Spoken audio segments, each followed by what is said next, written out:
Oopsies. Uh-oh, SpaghettiOs. Please tell me the stream came back. Stream came back, right? Stream's back. Are we back? Did we get the... Oh, fuck. It didn't come back, did it? Did it come back on Rumble? Oh, fuck. Oh, okay, we're back on Rumble. But we're not back on you. I fucked up. I went to go click something. I went to go switch the camera, and I accidentally clicked stop streaming. God damn it. All right, hold on, guys. We're going to get this all fixed up nice. It says we're streaming.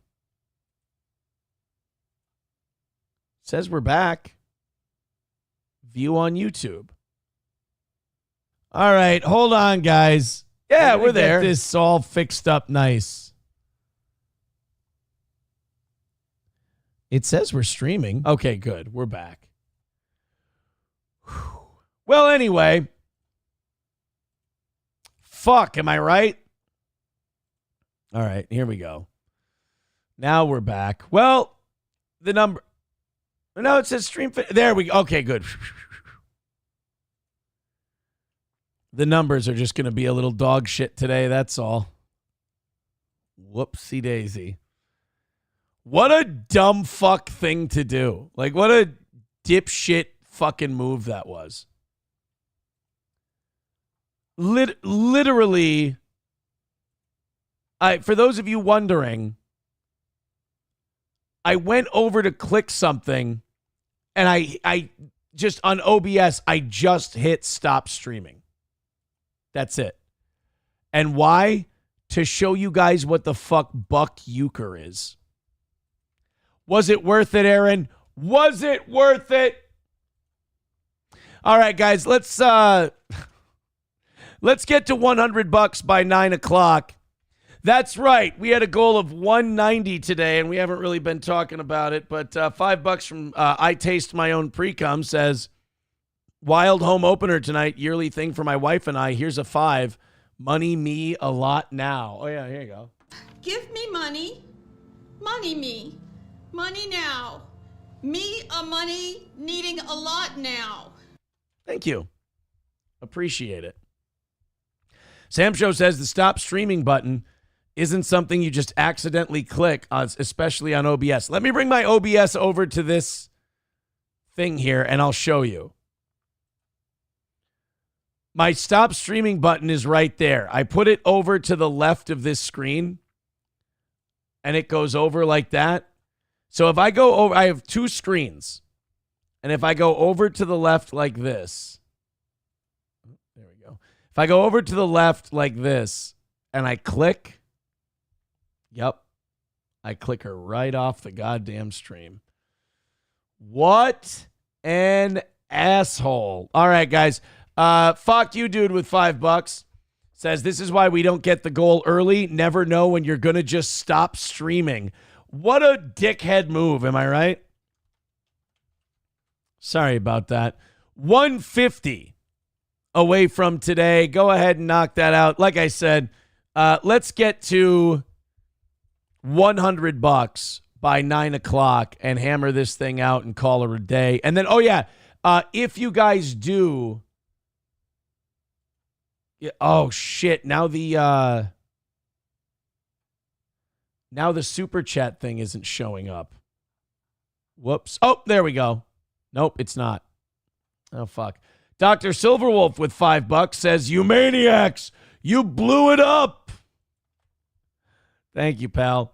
145 away from today. Yeah. So now if we get super chats, it's not going to show up on my Chat Ninja because it's in the old chat. My Chat Ninja is hooked up to the old chat, not the new chat. So I guess I'll just keep an eye on her, I suppose. Oh, wait, no, it's hooked up to the new chat. Fuck me. I'm wrong. It is hooked up to the new chat. I had the wrong chat up. Boy. That is just a fucking disaster. Huh? What a dog shit. Yeah, now we went from 500 some people on YouTube to 145. Well, it's going to be a smaller show today.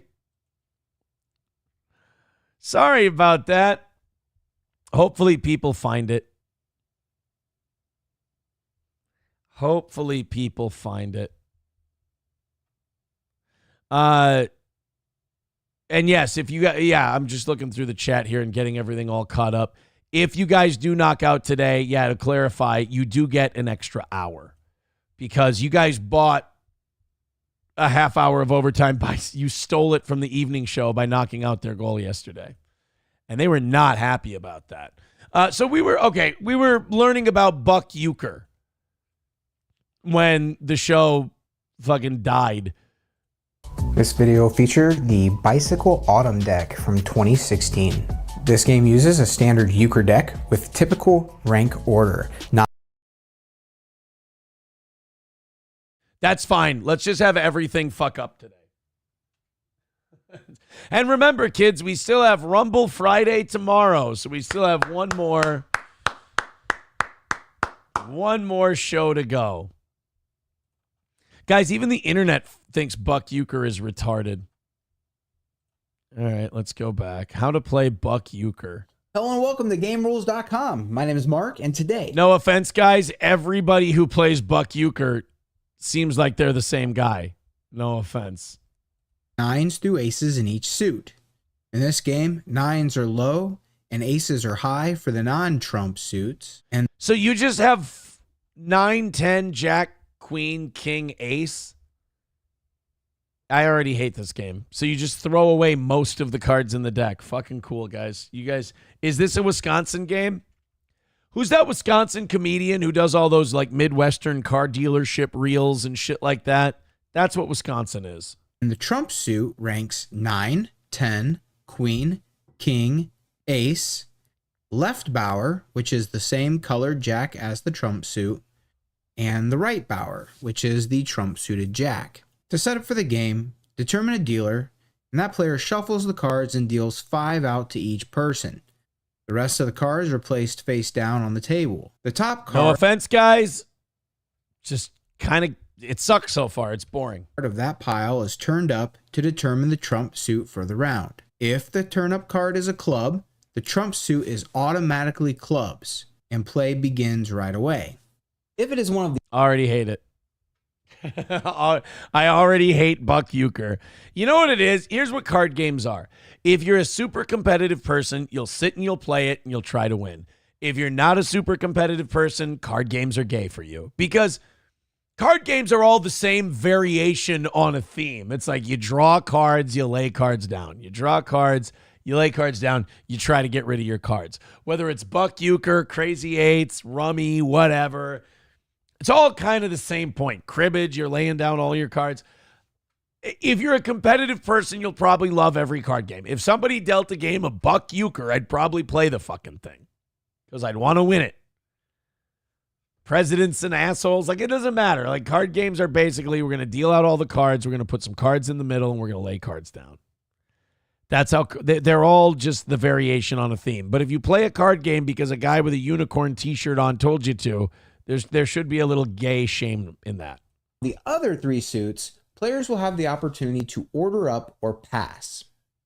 Beginning with the player seated left of the dealer, each player looks at that turnip card and decides whether or not they want that suit to be trump. If they do, they order up. They tell the dealer to pick up the card. And if they don't want it to be the trump suit, they pass. If the dealer is told to pick... So... anytime you see the person explaining the card game to you start to stutter and struggle, I think that's a good indication that the game sucks. Pick it up, they do so and place a card from their hand face down on the pile. The suit of the turnip card becomes trump for the round. If all the players, including the dealer, pass, the dealer turns the card down.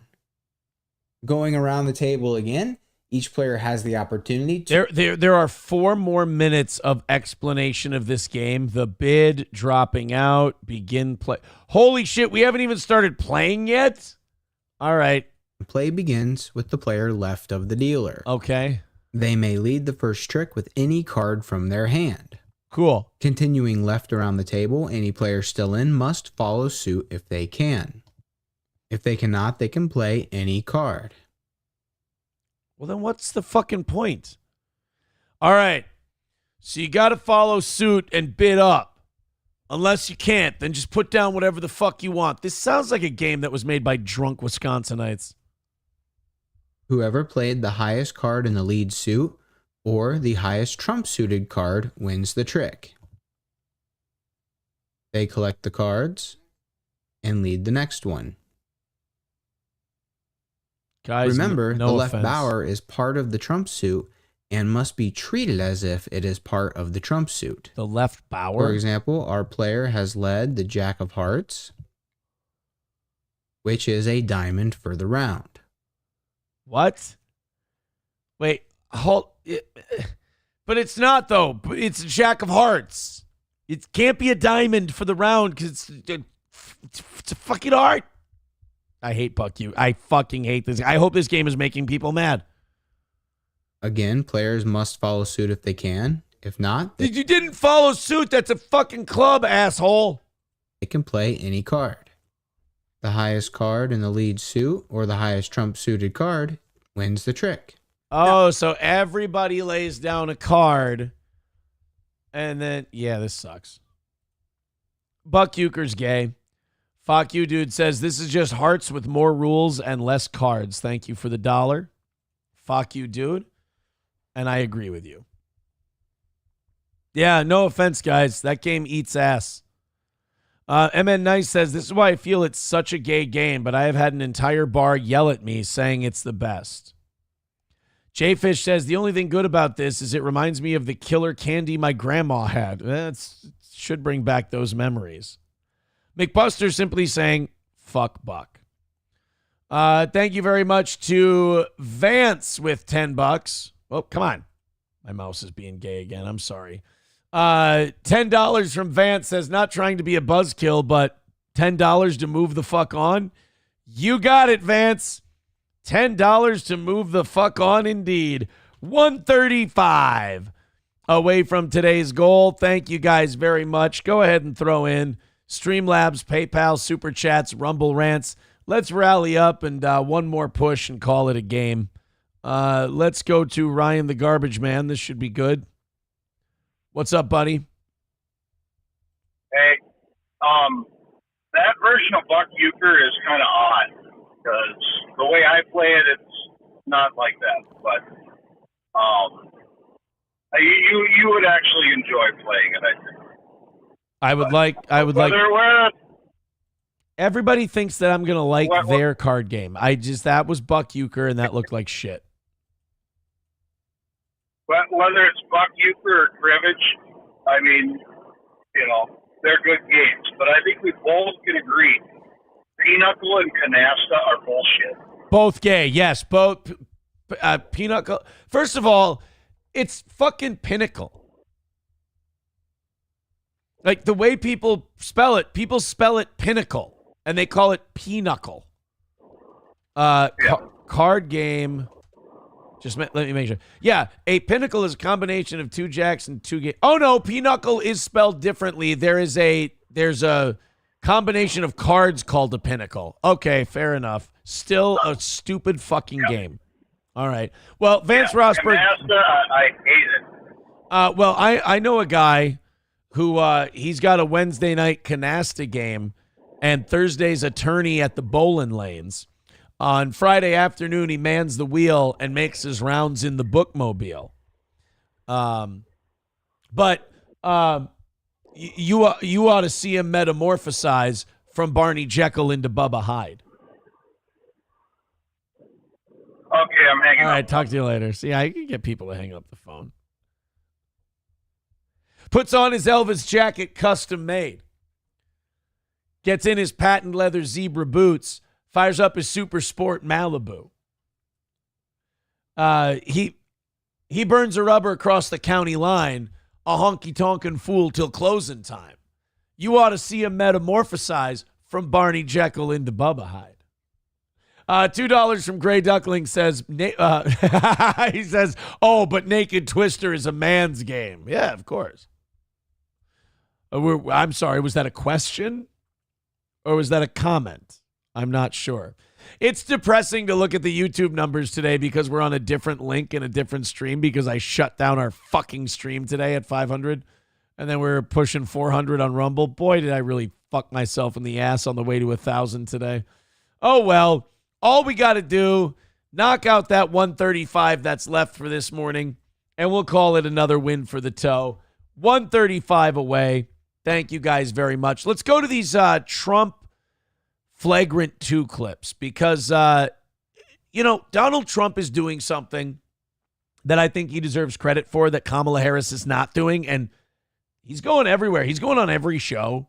Like he was on with Aiden Ross. Like he's doing shows that younger people watch, whereas Kamala Harris is like, I'll go on with Howard Stern while he sucks my clit for an hour and a half.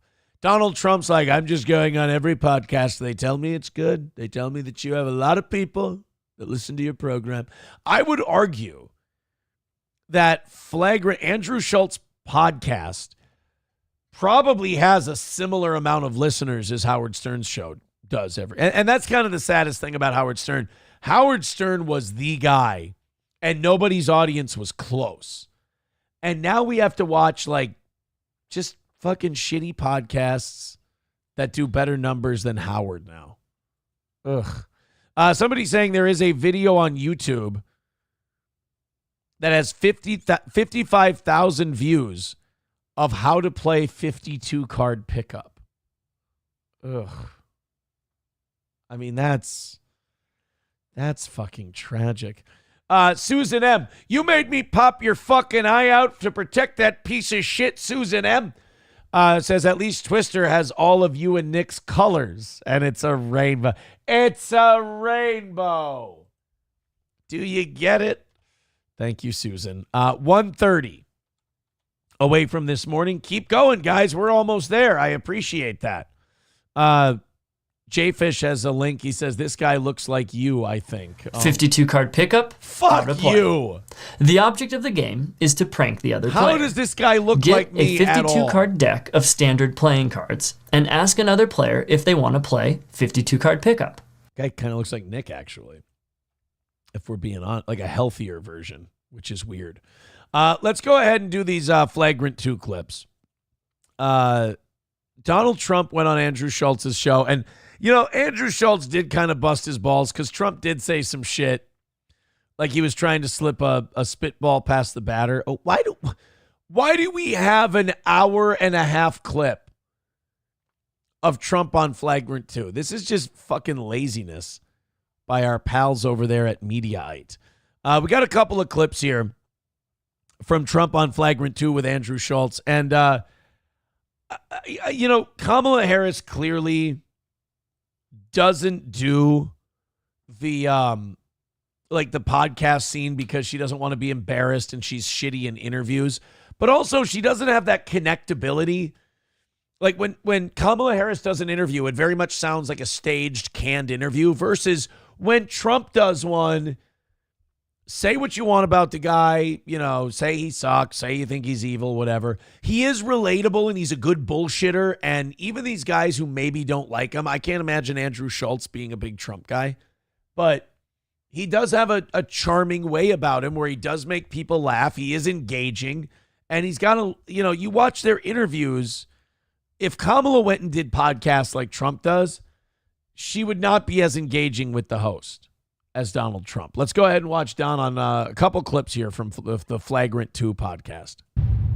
She has an add-on that I'm against IVF. She knows it's untrue. She has an add-on that bloodbath. Bloodbath means like blood, and that's not what I was talking about.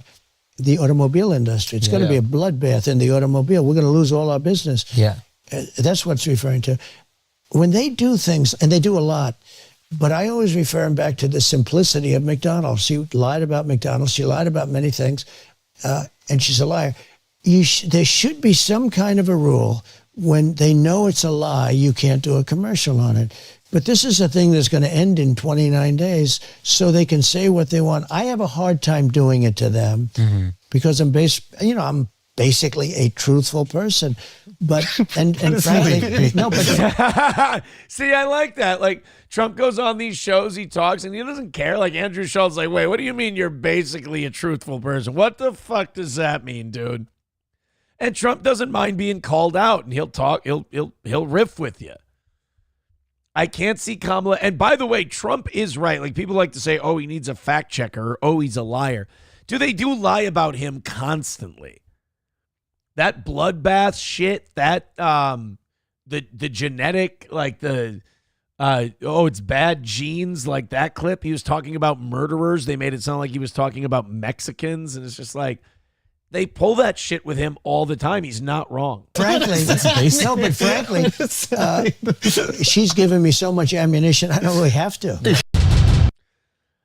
I mean, that's not a bad clip. Like they're putting that all over Mediaite and TMZ and be like, oh, he made Andrew Schultz laugh by saying he's an honest person. And it's like, well, yeah. I mean, it did sound like Andrew Schultz was entertained. He's like, what the fuck does that even mean? Basically a truthful person. He's like, he was entertained by that. I can't see Kamala going on these shows and like rolling with those punches. Trump is just more of a natural communicator than she is. Here's another clip from his, again, an odd pairing because you don't look at Andrew Schultz and think, oh, there's a politically minded fella. How are you assessing personality? Okay, when you well, meet them? I can tell you, like, Great. Modi, India. Yeah. He's a friend of mine. He's great. He's the nicest. India. This is for you. Oh, good. Yeah. Well, I'll tell you. Do you like him or not? Yeah. Do you like him? I have family on both sides of it. Okay, I have well, family let me that tell loves you. everything and family I'll just that's tell not. you, though. You meet him. I know. Well, they had, before him, they were replacing him every year. It was very unstable. He came along. He's in a lot for He's infrastructure. great. He's a friend of mine. But on the outside, he looks like he's your father. He's the nicest. Total killer. Because I asked him. I love that. You want to hear that? You're the leader of another. That is kind of badass. Like the potential leader of the free world goes like, let me tell you something about your prime minister. Seems like a nice guy on the outside. And like you're waiting. Like if you're Modi, you're waiting like, oh, fuck. What is this man going to say about me? I'm not going to like this. And he goes, nice guy on the outside, right? He'll fucking rip your cock off and jam it up your asshole. I've seen him do it. Total killer. He's a killer. He'll cut your fucking head off. He will. He'll slice your head off with a katana. He'll put it on a stick. I've seen him do it to dogs. Modi is a murderer. Like Trump. And then people are like, oh, yeah, like he's a ball buster. He's like, no, I mean, he's literally murdered people. I've seen it. He butchers them. He eats them. He's a cannibal. Ladies and gentlemen, you may think that Modi is a nice guy. He's a friend of mine. I like him. He's a good man. Seems like a fatherly, wise man. He's a cannibal, folks. He eats the essence of people. I've seen him devour entrails in an entire sitting. Do you know how many intestines there are in the body? There's a lot of feet of intestines, folks, and I've seen this man dine on them. He's a cannibal. Yeah.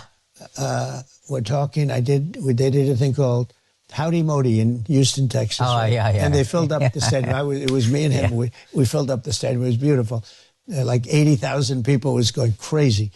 And we're walking around today. Maybe I wouldn't be as. Maybe you wouldn't do that. Yeah. But we're walking in the middle, waving to everybody. Anyway, but I love how Trump's joking. He's like, maybe I wouldn't do that now, because they're trying to shoot me in the fucking head. He's just making jokes about it. He's like, it was great. Modi and I, we were in Houston, 80,000 people. I'm just walking around waving. Wouldn't do that now because they tried to put a bullet in my fucking skull. That's weird, right? You ever had that? You ever had someone want to kill you? Yeah, it's different.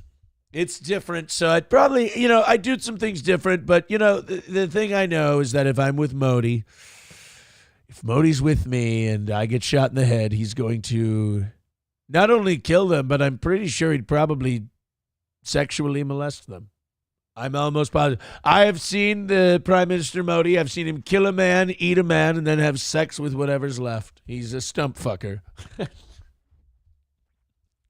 I just like the idea of Trump just saying way too much shit about foreign leaders. Putin is a weird guy. I've seen Putin tuck his cock. I have. I've seen him take his cock. He tucks it between his legs. He says he likes to feel the head of his cock, folks. Imagine this. Imagine this being your thing. He likes his cock tucked between his legs so he can feel the head of it on his butt cheeks. This is not something I'm making up. He said this to me many times. You know, you look at Putin and you go, he seems like a normal enough guy, but then you got to think now, every time you see him wearing pants, is the tip of his cock touching his butthole? But we have a very good relationship. He's the nicest human being. But we had a couple of occasions where somebody was threatening India. I said, let me help. I'm very good with those people. Let me help. That's right. If those muzzies over in Pakistan are giving you any shit, fuck it, Modi, nuke them. That's what I say. All of those goat fucking assholes over there, just drop a nuke. I will do it. I will do it. Then I will do anything necessary. We've defeated them for hundreds of years. Wow. Jesus. I love how Trump's like telling all these secret conversations he has about like a guy basically threatening war on people. He's like, because like, you know, Modi probably talks to Pakistan like nicely. He talks to them in a diplomatic manner. But then Trump's like, when we talk in private, though, he's like, I'm going to murder every one of those camel jockeys. I'm telling you right now, I'm going to. Those Sanders are fucking dead. You know, Modi gets in a private room with me. We're in a sauna, and he says, look, if those Paki bastards start any more shit with me, I'm going to murder their families. He was talking about a certain country. Okay? Yeah. You can probably guess the country. Yeah. Can't fathom which. You know the country. Yeah. But I said, whoa, what happened there? What happened? So I'm just looking at Trump sitting around telling stories and bullshitting with these guys. And you know for a fact this guy's not a Trump voter. Andrew Schultz, probably not a Trump voter. I would say the black guy is probably the only Trump voter in this whole group. But, like, he's sitting there, he's bullshitting, they're all laughing. Like, I think this is why a lot of liberals don't want to talk to Trump. They don't want to be charmed. They don't want to find out that, like, you know what? I actually kind of like this guy. He's very engaging. He's very, disarming. They want to believe that he's the devil incarnate. They want to believe he's Satan come back to earth. But if they talk to him, he tells stories and like, hey, you know what? He's got a little timing. He's got some chops. He's kind of a funny guy. No, they're all funny how? What do you mean? Like, am I a clown? Do I amuse you? tough, and they're all smart. And some are very good people. He's a good person. There's some are good people, and some aren't good people. They're murderers. They're rapists. Just going back. Just Trump playing the hits on all of his interviews.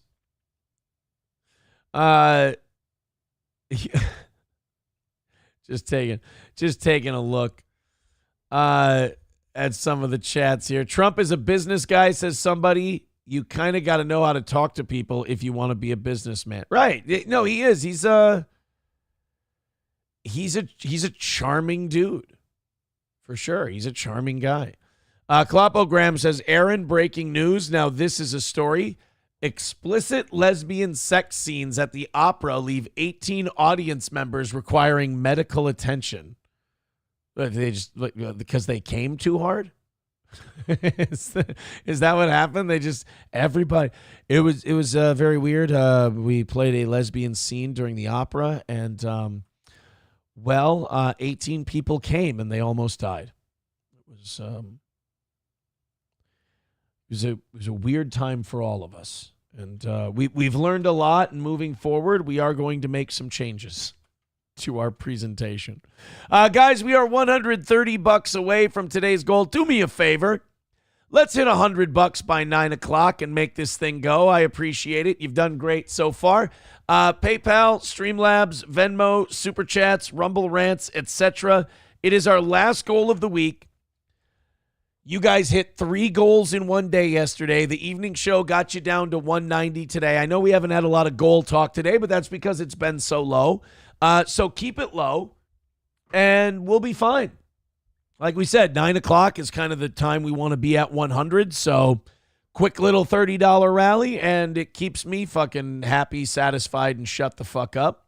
Explicit lesbian sex scenes at the opera leave 18 audience members requiring medical treatment.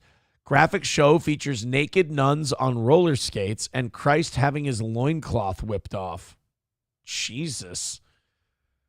Well, this play doesn't fuck around. Let me hit play on this by myself, and then I'll see if I can share this with the rest of you. No, I'm not going to beat off. If the screen goes black, it's a technical difficulty, I promise. I got to play this ad first, and then we'll see why so many people needed medical attention after the lezzing out at the fucking opera. Holy shit, Hidden Valley makes a garlic ranch dip. Huh. Well, I'm fat. Sancta is the name of the opera. Oh, fuck. This is gay.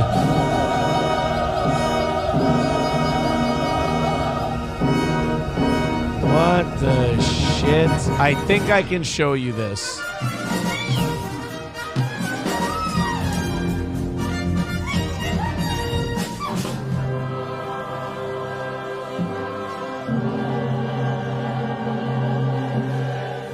Oh, no, maybe I might not be able to. Oh my God. There's a midget pope doing flips in the air. There's bare asses. There's fat bitches. Well, it is opera.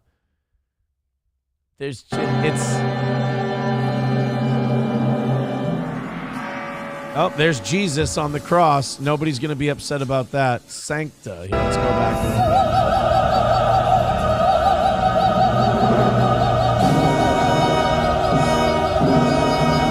Yeah, like, what the fuck, dude? With the whipped up backs hanging from a wall.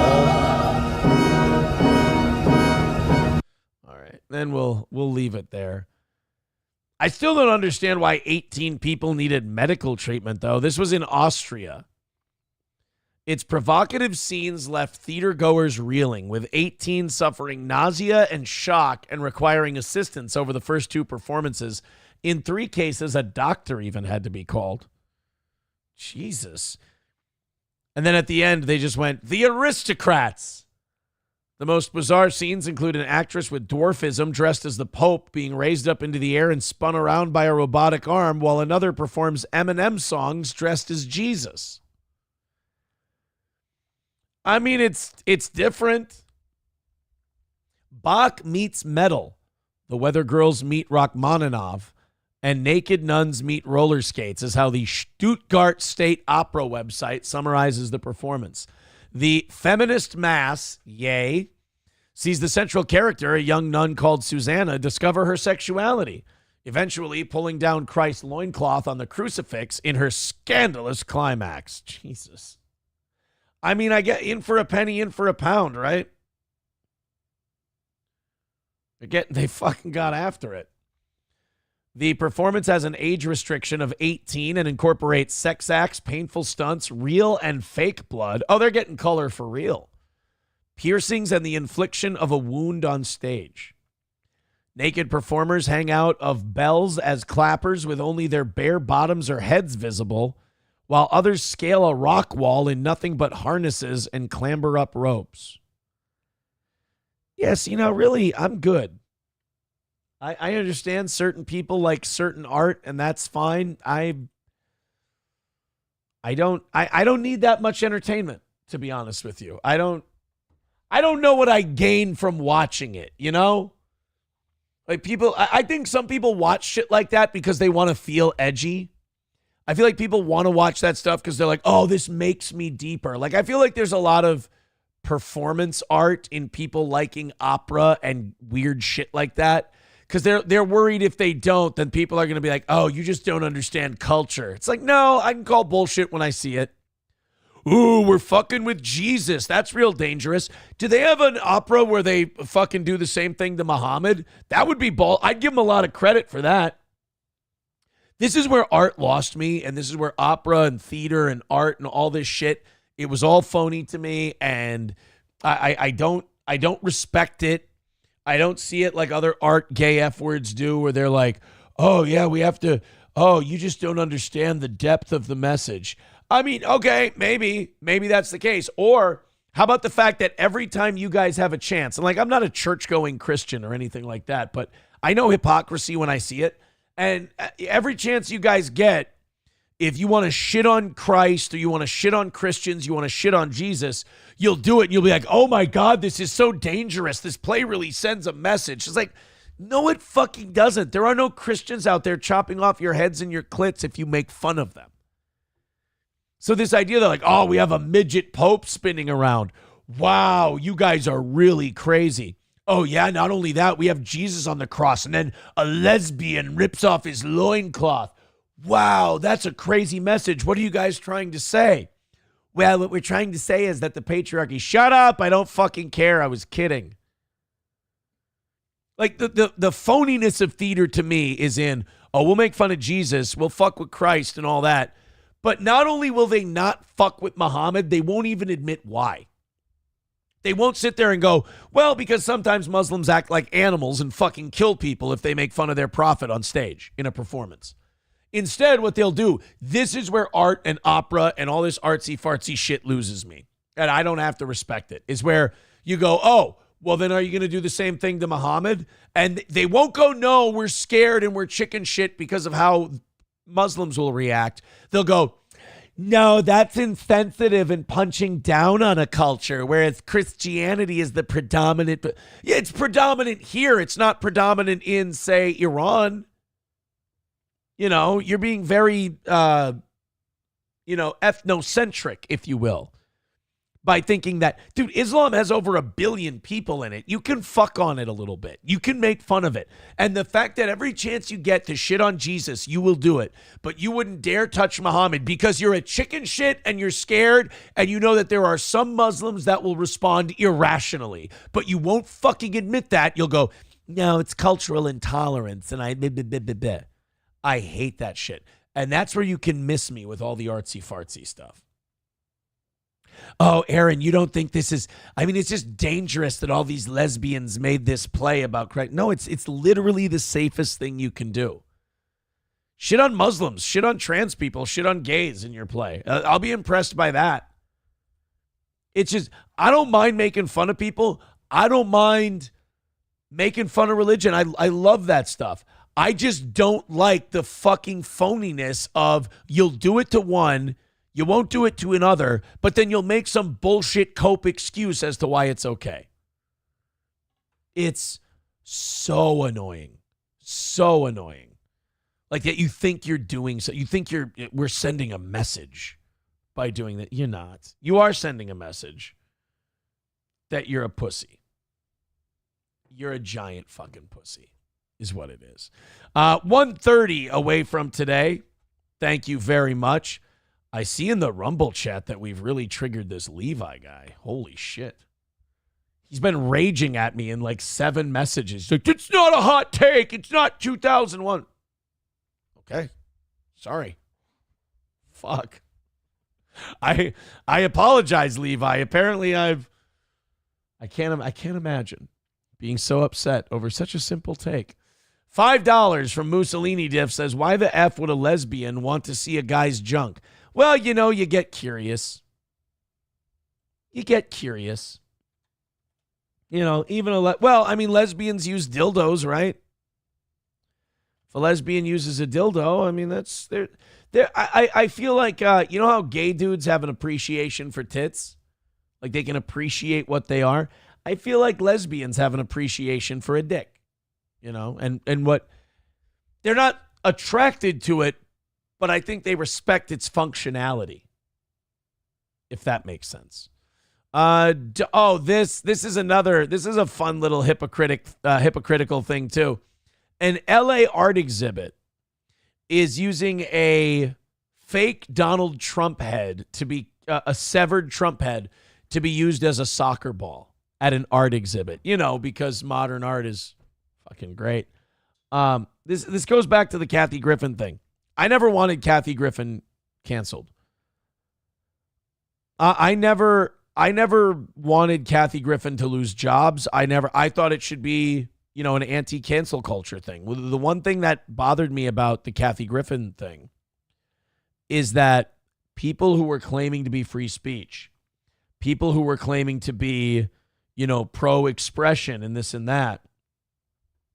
When it came to Kathy Griffin, they saw someone who didn't like Trump and did something they didn't like, and then they went, oh, fuck her, let's cancel her, blah, blah, blah. It's like, okay, but now I want you to know you've become the thing you hate. And they're like, no, we didn't become the thing we hate because, you see, she had a fake severed head of the president, and that's just offensive. But you just became them. Did you not see how you just became them?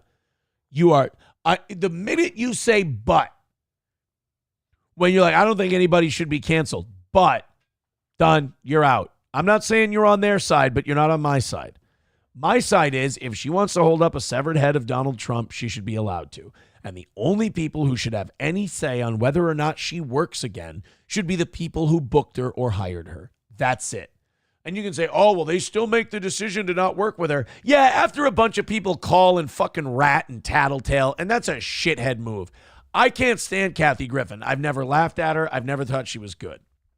But I thought that whole thing was the right wing's failed test at being anti-cancel culture. They should have, and I'm not even saying you have to get her back. I'm not saying you have to support her.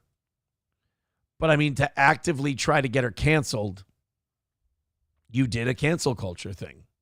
And you can't wash your hands of that, You can't. But Donald, so now, and my problem is this. I want Kathy Griffin to be able to hold up a severed head of Trump, but I want Ted Nugent to be able to hold up a severed head of Kamala Harris. A fake one, obviously. I think it's fair. Everybody, but we have such a double standard, and it is obnoxious. And the problem with the double standard is everyone who's a victim of the double standard wants to take things away from the other side. That's such the wrong take to have. You shouldn't say, oh, she can hold up a severed head, but I can't do the same with this candidate. That's bullshit. Nobody should be able to hold. No. That's not it. Everybody should be able to hold mock severed heads. More freedom, not less. So like this Trump thing where they're using his head as a soccer ball at an art convention. I don't want them to stop. I don't want them to be forced to stop. I don't want them to never do this again. I want everybody to be able to do this with every candidate. For some reason, when it's Trump, it's not instigating real world violence, even though he's the only one who's been shot out of anybody running for president.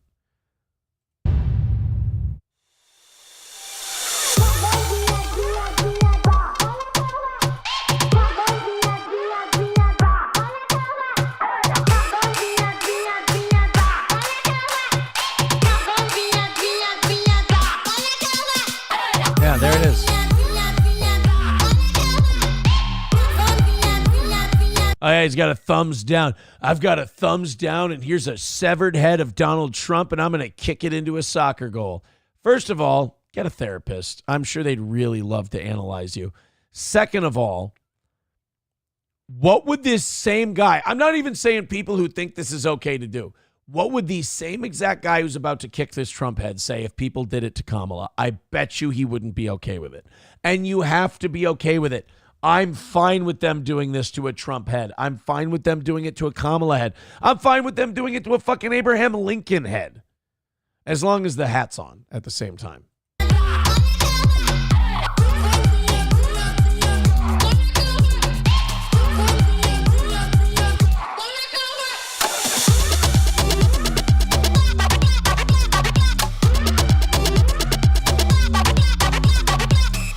Yeah, it's wow, look out, man. I mean, doing that in Los Angeles, oh boy, that's I can't believe how dangerous these guys are being. A Donald Trump head in Los Angeles? I mean, that's Trump country. Oh my God. $125 away from today's goal. Go ahead and chip in. Keep throwing that cash at us. Let's get that $25 in the next 8 minutes. Let's do that. Let's do $100 by 9 o'clock. Now, you guys are getting a half hour of overtime today because you bought it yesterday. If we knock out today's goal, not only has it been another successful week for Steel Toe, it means we did it again. We did it. Thank you. But also, you guys will get 1 hour of overtime total. Jfish says, next it'll be cut off your dicks to own the libs because they did it. What? What do you mean? Cut off your dicks because... No, all I'm saying is I want everybody to have the same right to do everything. I want more. I don't want less. So you think it... Okay, so it's wrong. You're saying you think people should lose their gigs and they should face all this backlash if they hold up a Trump severed head. Okay. Should we do the same thing when someone does it to Kamala Harris? Does a Kamala Harris severed head? If your answer is yes, at least you're consistent. I appreciate that. But me, I don't want to have any kind of respect for people with that kind of power over me. Like, these are people who want to have the authority to have me locked away. I mean, the president of the United States is the enforcer of the Patriot Act, for fuck's sake. Can't we hold up a severed head of theirs? I mean, they're like this close to passing a law that says they can chop my head off anyway. Jfish says, we were talking about the peeps on the right canceling Facebook people post Donnie's ear. Oh, okay. Yeah, see, I was getting confused. I'm like, what the fuck are you talking about? Yeah, no, that's gay. Let's let people say what they want. Let people do what they want. Oh, Levy Time just, oh God. Ooh. Oh, that Levy Time guy just advocated for someone who's for CP. That's gross. Ooh. Levy Time, that doesn't wash off. Not only that, I hold the power over him. I own his career. He owes it to me. Sorry, sweetheart, but thanks for being here. I appreciate that, watching my show. 125 away. Let's knock it out. Let's rally up because it'll make Levy Time lose his mind. And then he'll deny that it's happening. He's a cutie. All right, let's give you an update on Lieutenant Dan. Hurricane Milton, not the one that sexually harasses 10-year-olds. That's a Hurricane Milton. Hurricane Milton made landfall in Florida last night. And like not to... Like, I know I've never lived through a hurricane. I've never lived in an area that has hurricanes. You know, we have tornadoes in Minnesota. But, like, I was watching the coverage, ABC's coverage of the hurricane. It's like a Category 4. It's a bad motherfucker. And they're standing up in a parking structure. Like a parking ramp. And they've got all their lights set up and all their TV set up there. And they're standing there in the ramp and they're like looking down, like, look at all that rain and wind. And you're like, yeah, that's bad and everything. But like, if you're in a building that's more than, 4 or 5 stories tall, I feel like you could probably ride the storm out and be fine. I don't know. I didn't get the dramatic vibe of the hurricane. And it's also weird to watch weather guys purposely thrust themselves toward the Category 4 storm and then tell other people to get the fuck out. It's just, kind of odd to me. But Hurricane Milton was becoming known for some of its side characters. One of those side characters is a guy they're calling Lieutenant Dan. And Lieutenant Dan is a one-legged guy on disability who has a 20-foot sailboat, and he was not fucking leaving. He was going to ride his sailboat into the storm because, according to Lieutenant Dan, he said that the safest place to be during the hurricane is on the boat because as the swell starts and the water goes up, the boat will go up too. How can you argue with that kind of logic? How? I ask you. We have an update on Lieutenant Dan. He did give up his fight. Yesterday, he did agree to go with the police. Here we go. This is them trying to get Dan to leave. And Dan ends up telling them, well, then come back tomorrow then. Yeah, so the chief of Tampa Police is telling him, look, I'm going to come back tomorrow with a non-voluntary order of evacuation. Like, we're going to make you leave.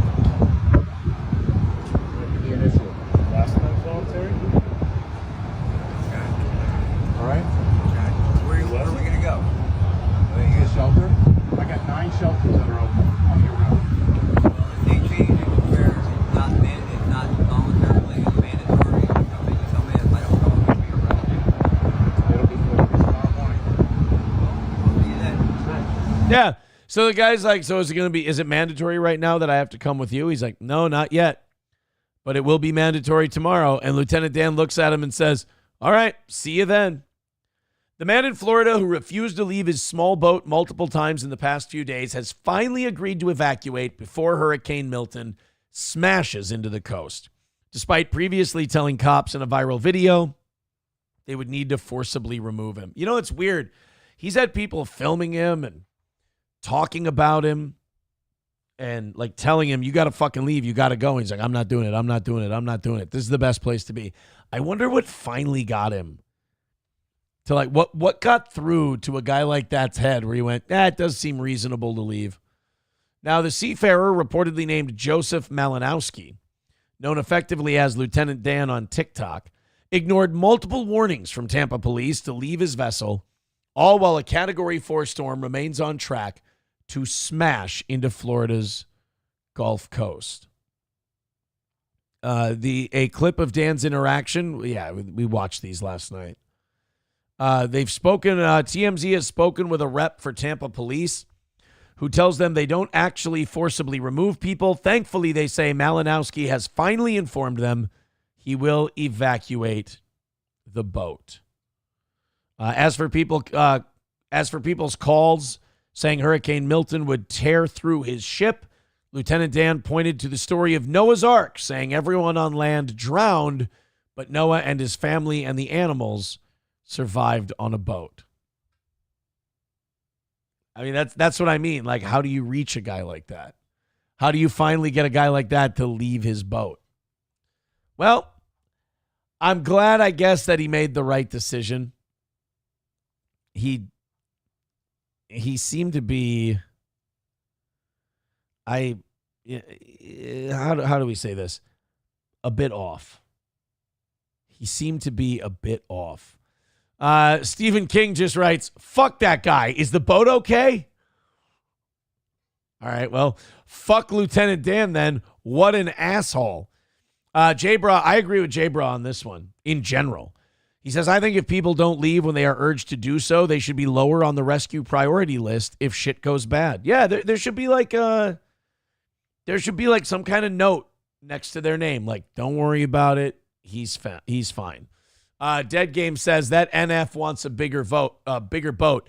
I kind of got that yesterday, that vibe, when he says, he was like, I got this boat because it was what was in my budget. And I'm on disability and Social Security. And I was like, there's people who work 60, 70 hours a week and they don't have a budget for a boat. And this motherfucker is on disability Social Security and he's buying a 20-foot sailboat. I think if he's got that boat insured, I agree with you. I think that motherfucker's trying to get that boat wrecked so he can get a new, bigger boat. I think he's shooting for the insurance check, if you ask me. Hey, boys and girls. Sam Show says, Aaron, look at your chat, you dipshit. You read a bullshit story. It wasn't a bullshit story. It was, he left. He was gone. What do you fucking want from me? What are you bitching about? Put the link in the fucking chat. I love it. He's like, you need to check your chat. I'm sorry. I was doing content. I come to the chat after the story to get your guys' thoughts. Sam Show sending us another link. Ooh, this is an update from this morning. Hold on a minute. Oh, God. Somebody just texted in. Hurricane Milton is just mad because someone took his stapler. It was a swing line. Do you get the joke? Milton, swing line stapler. Office space. Do you understand? $125 away from today's goal. All right. So we're at 9 o'clock. So we started at 190 and we didn't really bother you. We didn't really, fuck around because we've had a crazy couple of days. It's been really great. Thank you.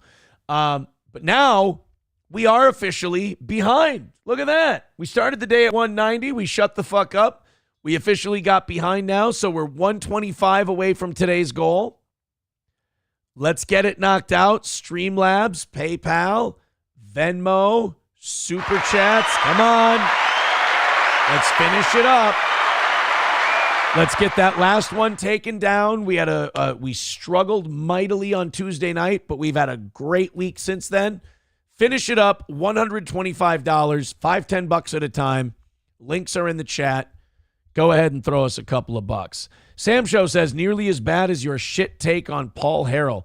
Yeah, I saw that people got really mad about the Paul Harrell stuff that Johnny and I did, which I thought was weird because all we were saying was it's kind of weird to make a death video before you die, and then when you're going to leave this great message to your followers, it's just, hey, stay on my Patreon, don't clip my shit, and like and subscribe. And it's like, well, I just don't really feel like you need to record a video for that. Like, everyone thought I was shitting on Paul Harrell. I don't know who the fuck Paul Harrell is. I don't care who Paul Harrell is. Apparently, he was a gun guy on YouTube. I hope he gave great advice and people learned a lot and they loved him.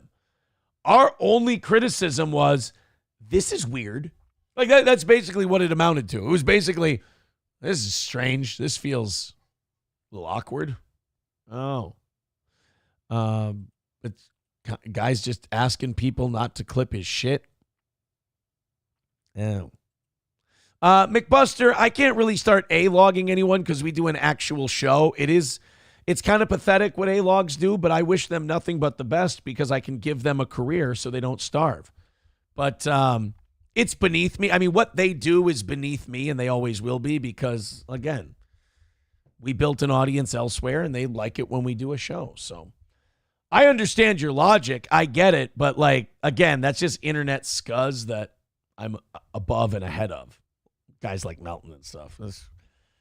I feel bad for guys like that got to make it. That not even making it, I'm making it for them. It's kind of sad. The popular TikTok user known as Lieutenant Dan has survived Hurricane Milton's landfall after he refused to evacuate his boat in Tampa. Oh, wait a minute. Who's lying to me? Is Newsweek lying to me or is TMZ lying to me? Somebody's lying. TMZ said he got the fuck out of Dodge and he didn't stay on the boat.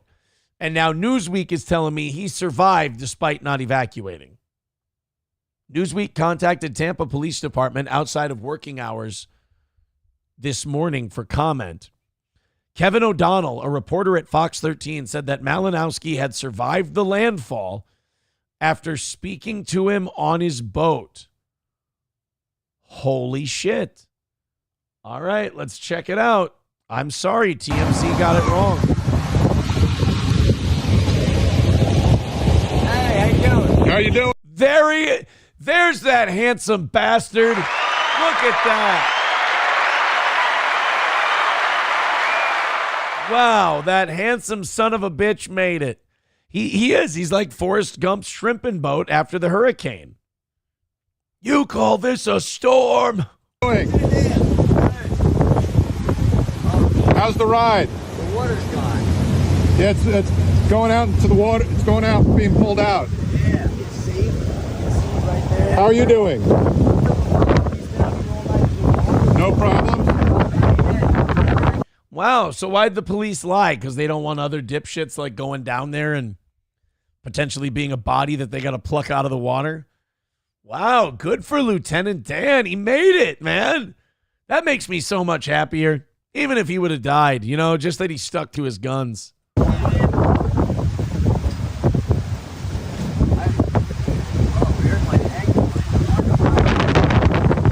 as bad as you thought? Huh? Was it as bad as you thought? No. No, I love that. That's an awesome answer. Was it as bad as you thought? Nah, it was bullshit. Water coming back in or still going out? Dude, Hurricane Milton's bullshit. It can't even kill a one-legged guy who's on the water. But also, like, this is a nightmare now because then now when there's like a Cat 5, Lieutenant Dan is going to be totally convinced that he can ride this out. And, like, you're going to lose one of these times. It's going out. You have to be right 100% of the time. The hurricane just has to be right once. All right, All right, you hang in there. all right, you guys be straight. Talk to you tomorrow. You too. How pissed is Lieutenant Dan that he's not getting a new boat now? Actually, he might because they started a GoFundMe for him. And I remember last night we were watching the clip, and this ballsy little cunt, Lieutenant Dan, he goes, yeah, I saw that you guys had a GoFundMe for me. It's all going to go towards getting me a new boat. He's like, this is the one I could buy on my budget. I'm on disability. It's like, at least it's honesty, right? At least it's honesty. He's like, yeah, if you give me money, I'm buying a new boat, motherfucker. Why not? Darth B. Holden says another Cat 5 from the Gulf of Mexico through Florida, 2 in the same century. Well, this one was a Category 4 when it hit land. I think this was a Cat 4 when they hit land. J. Bra says, shameful grifting. Where have I seen that before? Hey, fuck you, buddy. I don't do shameful grifting over here. I do shameless grifting over here. There's a huge fucking difference. I expect a retraction tomorrow. All right, guys, rally up. 125 away. You're already getting a free half hour of overtime, but we need that 125 to break even for the week. That's all we got left. So please throw in Streamlabs, PayPal, Venmo, Super Chat. I know I fucking cut half my YouTube audience out today because I fucking accidentally hit stop streaming. What a fucking dork. I think we had about 700 people checking out the show right now. Not bad, but not normal. Everybody throw us a couple of bucks, man. Let's get that 125 knocked out. We started at 190 today. I knew we were going to make fucking dick today because our goal wasn't very high, and also you guys fucking rocked it yesterday. You did great. But let's finish out that last little bit. Let's get that 125 taken care of. McBuster, sure. But do it on PayPal, do it on Venmo, do it on Streamlabs, Rumble Rants, Super Chats, gifted memberships. Let's just get that 125 knocked out. And then, like I said, it's the last one for the week. And you're making me go till 9 o'clock again if you do it. Or at 9 o'clock, till 11 o'clock. If we were going till 9 o'clock, I'd be done. Holy shit. And today's show has gone very fast. It's been very entertaining. I've done a great job for you. I don't mind me saying. So go ahead and show your appreciation and throw a couple of ducats in. Okay, let's open up these 7 o'clock hour stories. And while we do, let's talk about our friends at All Care Towing. 320-253-5203 for All Care Towing of St. Cloud. With trucks and wreckers that can handle heavy-duty vehicles, motorcycles, everything in between. They're also quicker than anybody else. Nobody gets there faster than All Care Towing. That's All Care Towing, 320-253-5203 for All Care Towing. Call them when you get in an accident, you go in the ditch, whatever the case may be. All Care Towing, 320-253-5203. Also, Approachable says, remember when Aaron was just an e-beggar and not a grifter? Those were the days. Yeah, I'm not grifting, really. I don't really have fake beliefs that I make money on because I don't make money on my beliefs. Nobody pays for them. Nobody gives a fuck. I just do my beliefs between begging that you guys will keep my show on the air, which, by the way, 125 away, e-begging again. Let's get it done. Let's throw in a couple of bucks. Let's get her finished. Everybody join in. Don't wait for one person to be the guy. Let's get this taken care of. Midland Armory in downtown Foley. MidlandArmory.com. Of course, at Midland Armory, you can check out a great selection of knives, optics, parts, and gear, and every tool you need for hunting, self-defense, personal use, sport use, whatever. Contact Derek and Tracy today at Midland Armory in downtown Foley, Minnesota. MidlandArmory.com. That's MidlandArmory.com, and go check out today and get shipped to wherever you need it. And Stoney's Bar in downtown Rockville, Minnesota. That's Stoney's Bar. Go check them out. Last weekend of Stoney's Garage, the big patio bar at Stoney's. They've got live music on the weekends and a great place to watch football. Go grab a Bloody Mary. Go grab a pizza, cocktails, and beers with your friends. Stoney's Bar in downtown Rockville, Minnesota.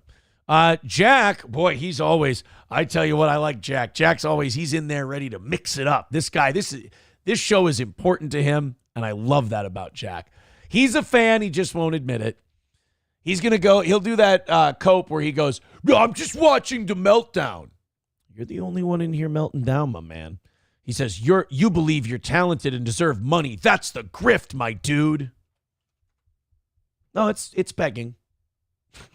It's begging. Stop making it bigger than it is, Jack. You're being fucking dramatic. It's e-begging. It's not as sexy as grifting. Let's go to the I just like busting Jack's balls. He's a big fan. He just needs to stop taking shit so seriously.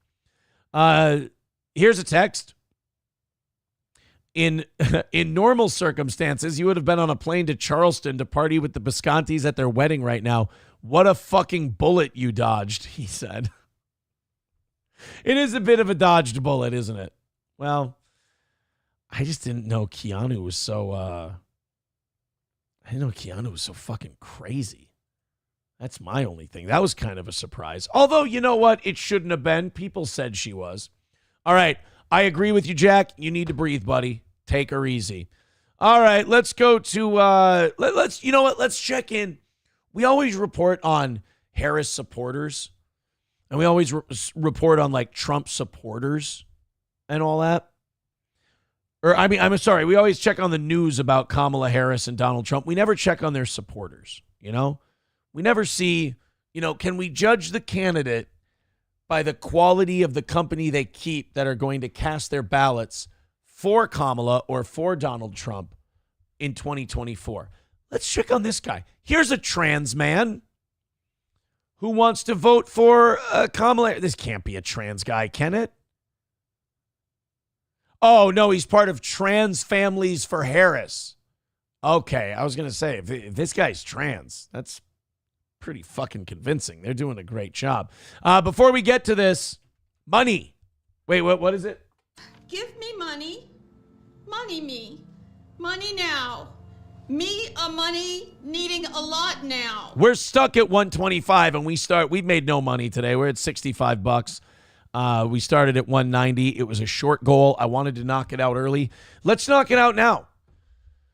Let's go ahead and rally up, guys. I want to, it's been a good week, but I don't want to struggle at the end. So, good show. I did fuck it up by hitting stop streaming. It's the best show there is out there, so keep supporting it with your money. Otherwise, Jack's going to have nothing to do. Levi and Jack are going to be so heartbroken, and they don't even know it. Again, you guys, don't get so mad. I'm just fucking with you a little bit. I bust your balls a little, and you guys go nuts. Let's go ahead and check this guy out. No, that's not. That's not what I meant to say. What I meant to say was this guy's got weird gay rainbow shit behind him, and he's a supporter of Trans Families for Harris. Now, a lot of people say that people with trans kids like brainwash them and they trick the children into thinking they're trans because they want a little pink poodle in their purse, like a little fashion accessory, a little fashion statement.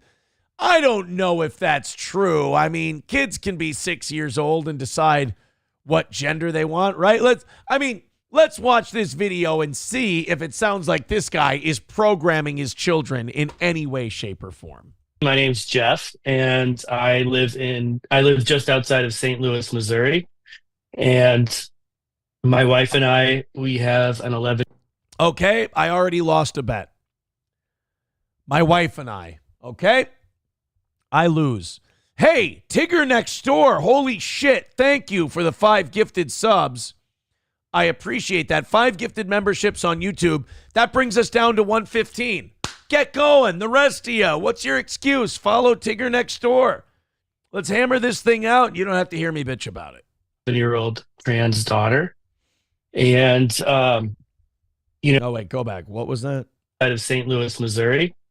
And my wife and I, we have an 11-year-old trans daughter.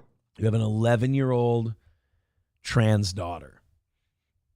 Not to call bullshit on you, but I want to see one family that has a trans child that when the child wore, like if it was born a boy and it wore a dress or it played with dolls or anything like that, I want to know, is there one of those families where the parents didn't go, oh, that's great, that's wonderful, do you like girl things more? Like, it is so easy for parents to manipulate children without even knowing they're doing it. And it's a really shitty thing to see. And hopefully if you're a parent, you catch yourself doing it sometimes and you stop and you go, ooh, that's fucking gross. Don't do that. But like, if the kid goes, I like playing with dolls. Oh, so you're more like a girl? Do you ever feel like a girl? Do you ever blah, blah, blah? Or like if they're playing with a football or trucks and crashing them into each other. Ooh, that's kind of toxic. That's a little, we're nice to our toys. We don't smash into them. Like I have a hard time believing that there's such a thing as a trans 9-year-old. I'm sorry, I don't buy it. And also, why is it that all of these trans kids seem to come from the same political upbringing, relatively similar sexualities in the family? Like, it's just, it's different to me. A lot of adults in their lives going, oh, are you sure you're not a girl? Are you sure you're not? Like, there's a lot of prodding and manipulating to get there, I feel like. And, it's important to understand some of the issues that we deal with in such a red state. I've been lucky enough to travel to some blue states and talk to the people there. Mostly when they're stealing my wallet and punching me in the head and calling me a honky devil. But what I'm saying is it's good to get to know other places in the country. And those who are in blue states are always surprised by the stories that people from red states tell. And there are two big issues that I just wanted to touch on tonight. One is an important thing happened to my daughter. We've always known that our daughter, ever since she was born, she was always who she was. And you get that? You see what I mean? We've always known. Really? What about them? What about them always knowing? I hate that shit. We've always known this about our kid. That's very similar as a dad going, oh, I've always known my kid's supposed to be a ball player, even though your kid might go, I don't feel like playing ball. Come on, you're playing ball. You're a ball player. It's who you are. It's in your blood. A 7-year-old doesn't know what gender they want to be, and I'm sure these parents have been coaxing this and supporting this way before 7 years old. And then they go, we've always known that they're trans. No, you haven't. You've always known you wanted them to be, which is weird. So it didn't come to a surprise for us to find out when she chose to start using she, her pronouns. Right. Like every kid who's 9 or 10 just decides to start doing that. It's totally normal. Like that's not something that's coaxed or brought upon or kind of molded and shaped. It's just one day a 9-year-old just starts seeing she, her, or they, them. It's totally, yeah. The reason she chose she, her pronouns was because of her second grade teacher. Oh, interesting. What is second grade? 7? 7 years old. Yeah, because I have a 7-year-old. He's in second grade. So at 7 years old, a fucking teacher was talking to them about their gender. Yeah, fuck that. That's a fireable offense, number 1. Number 2, your kid was 7. I would play my sister's... All right, I'm trusting you guys with this information. Be kind. I would play Pretty Pretty Princess with my friends and my sister when I was a kid, and I would wear the earrings and the necklace and the tiara if I won the game. It doesn't make me gay. Shut up, it doesn't. You don't know. It's a fun game. And when we limit our teachers' access to our kids, which they spend more time with our children than we do as parents, when we limit that access, when we limit what they can do and how they can help our kids grow, I can only imagine the hurt and the struggles that some of these kids are going to end up going through. When we don't let our teachers mold and shape and direct them in these different directions. Wow. Just like advocating for the kids' teachers to just steer them in whatever direction. Teach them how to read and write and count, motherfucker, because we're struggling in those. We are not struggling in producing more kids who think they should cut their penis off and not go through puberty. We're not struggling with those numbers. We're doing pretty good there.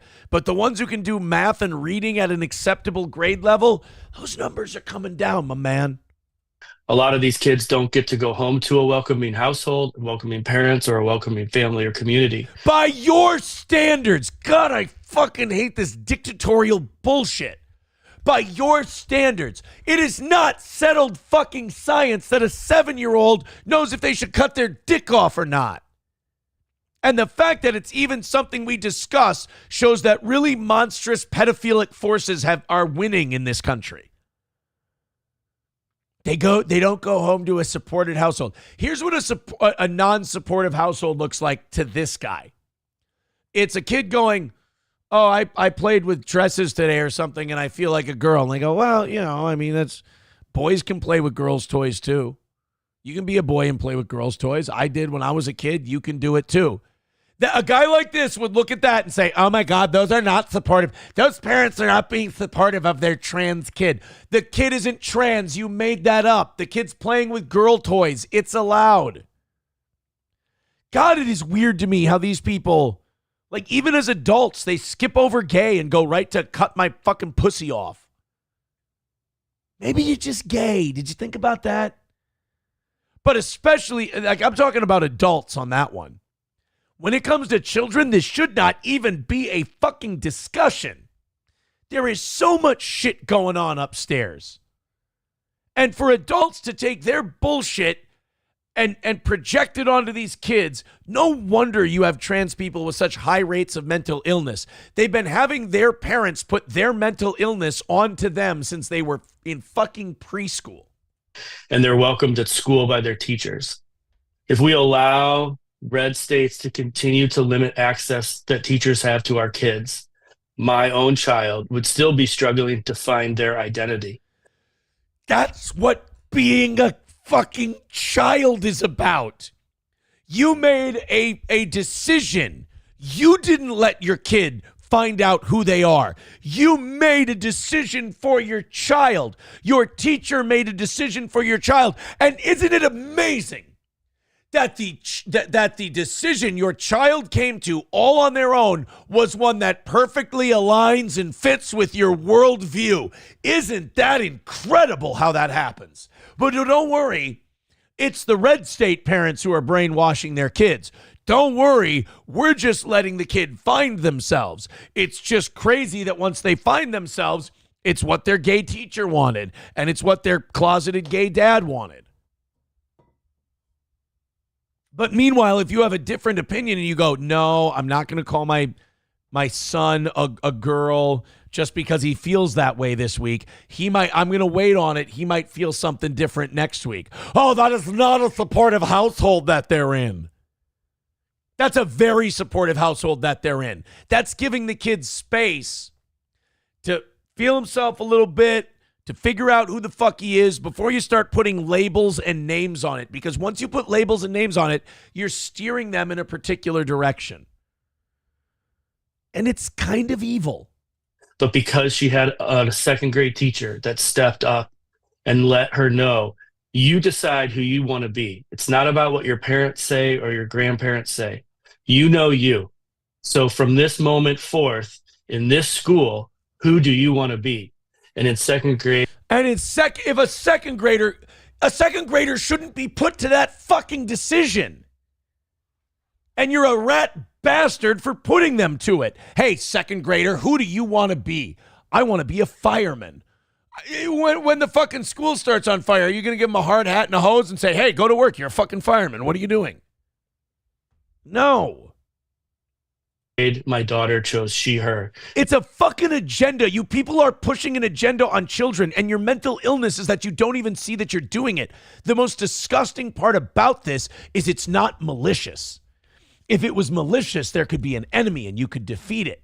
These people think they're being noble and kind and good, and they're fucking with children, and it's infuriating.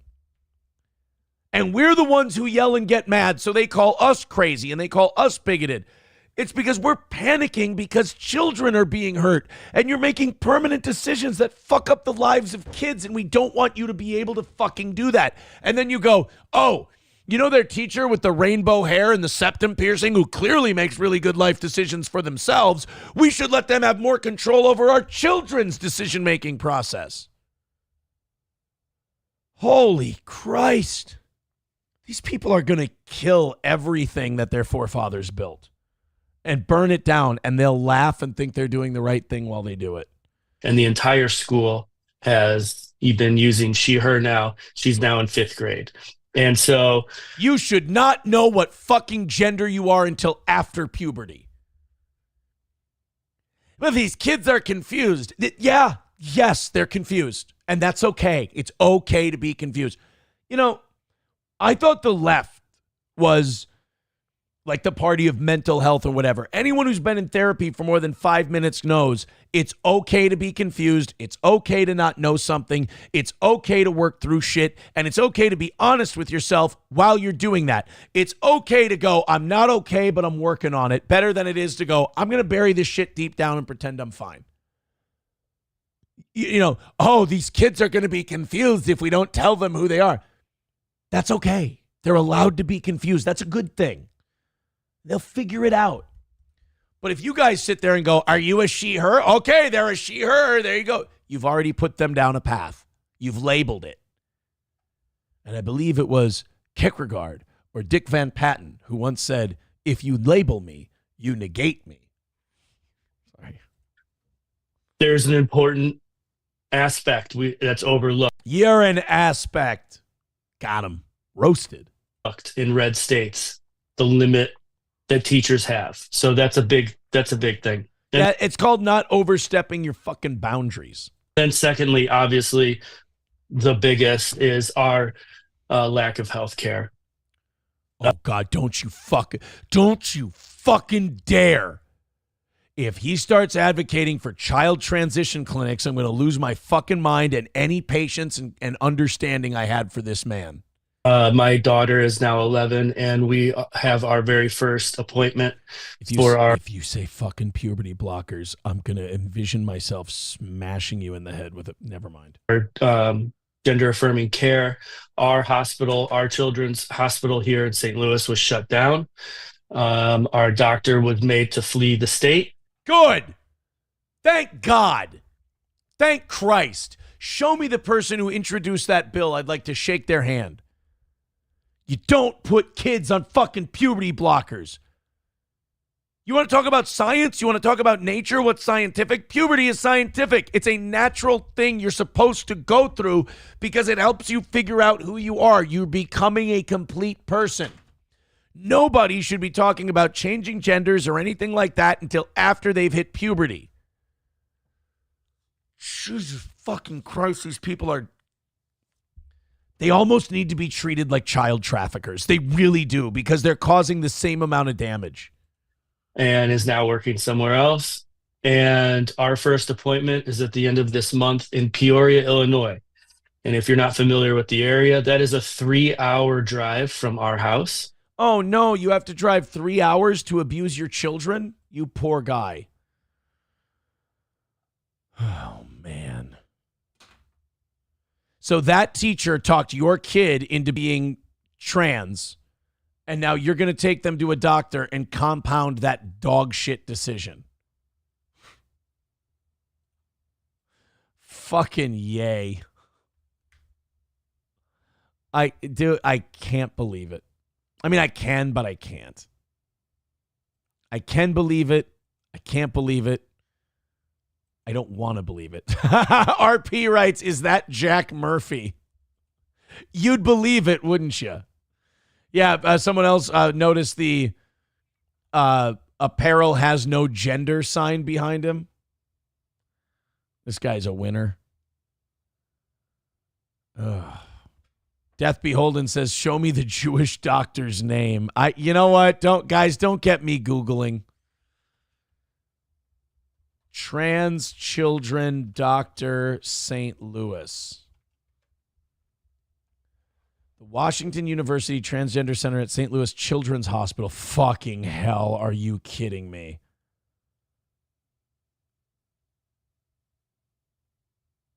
Dr. Christopher Lewis. Don't. Aaron, don't.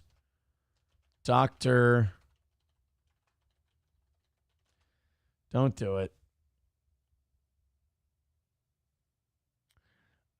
Theologian, Cincinnati. Here we go. Oh. A pediatric endocrinologist at Washington University in St. Louis and the director of the Pediatric Transgender Health Center. He is affiliated with St. Louis Children's Hospital and Barnes Jewish Hospital.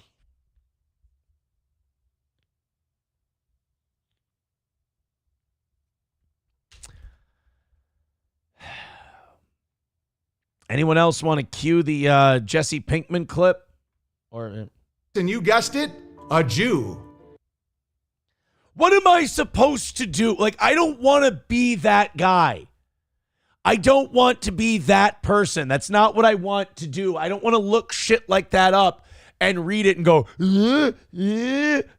But, like, what am I supposed to do? Am I supposed to be dumb? Am I supposed to be ignorant and go, hey, I'm not noticing anything here? Like, it's a fucking weird spot to be in because I'm like, I don't want to be that guy. I don't want to be Googling and going, look, it's another. But also, I can't turn around and be like, oh, these people don't have anything in common. It's difficult because you want to judge people as individuals. You want to judge people as individuals, but then you just.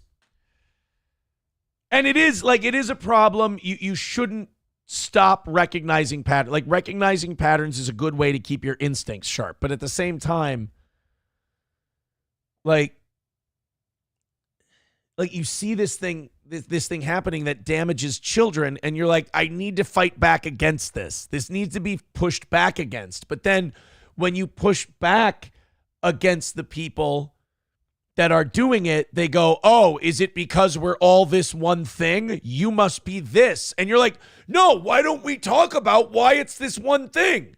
Oh, so you want to, you know who else did that? Is a guy in the 30s. It's like, no, that's not. Can't you just come to my side and not do this to kids? That would be fine. You and I would be cool.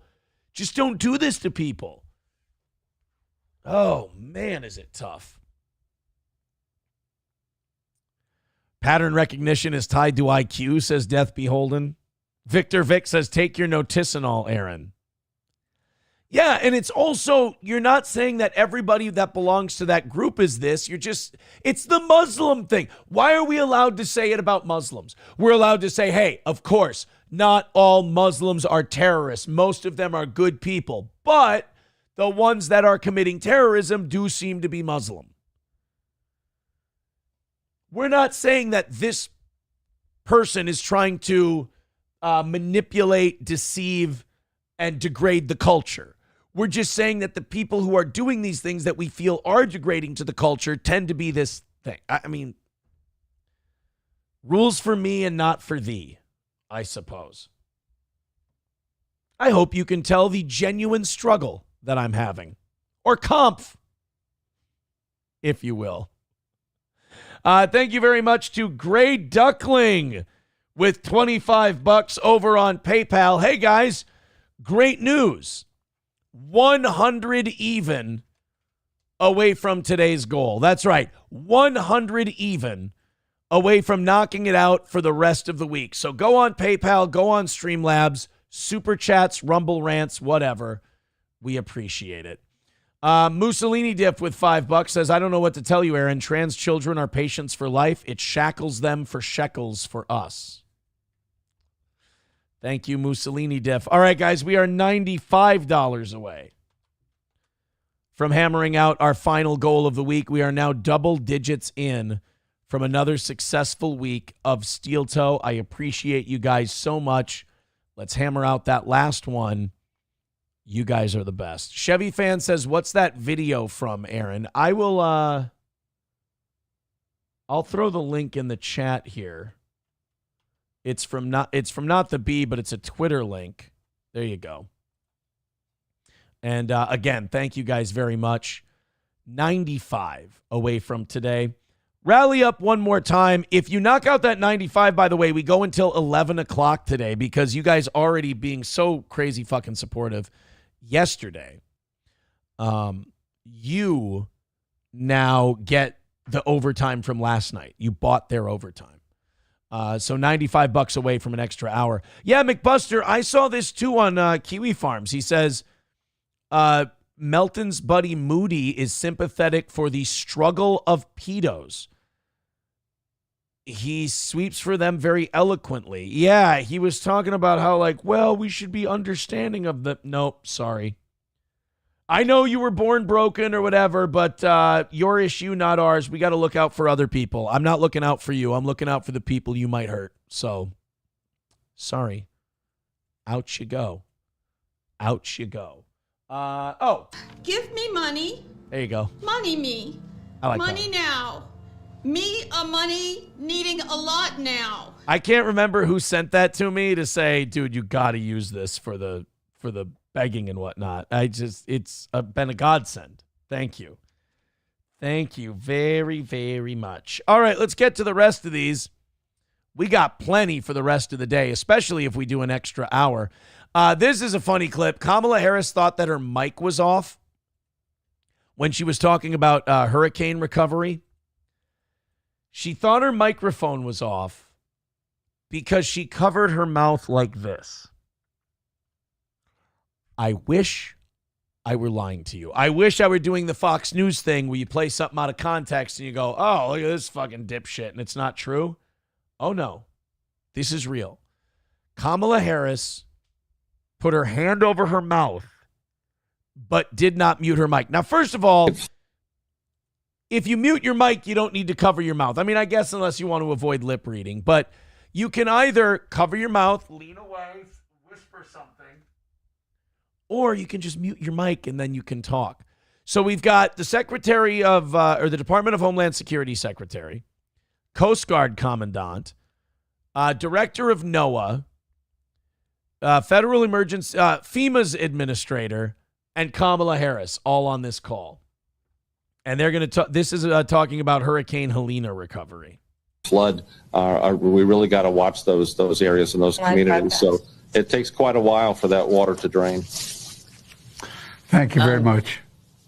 Hey, Ken, I have a question for you. You mentioned words matter, and I know there is a lot of media following this briefing. So she put her hands over her mouth and started talking. And did she say live broadcast or did someone else say live broadcast? Flood, we really got to watch those areas and those communities. So it takes quite. So somebody in there, as she put her hands over her mouth and started talking, someone had to say to her, live broadcast, because she was about to probably say some stupid shit.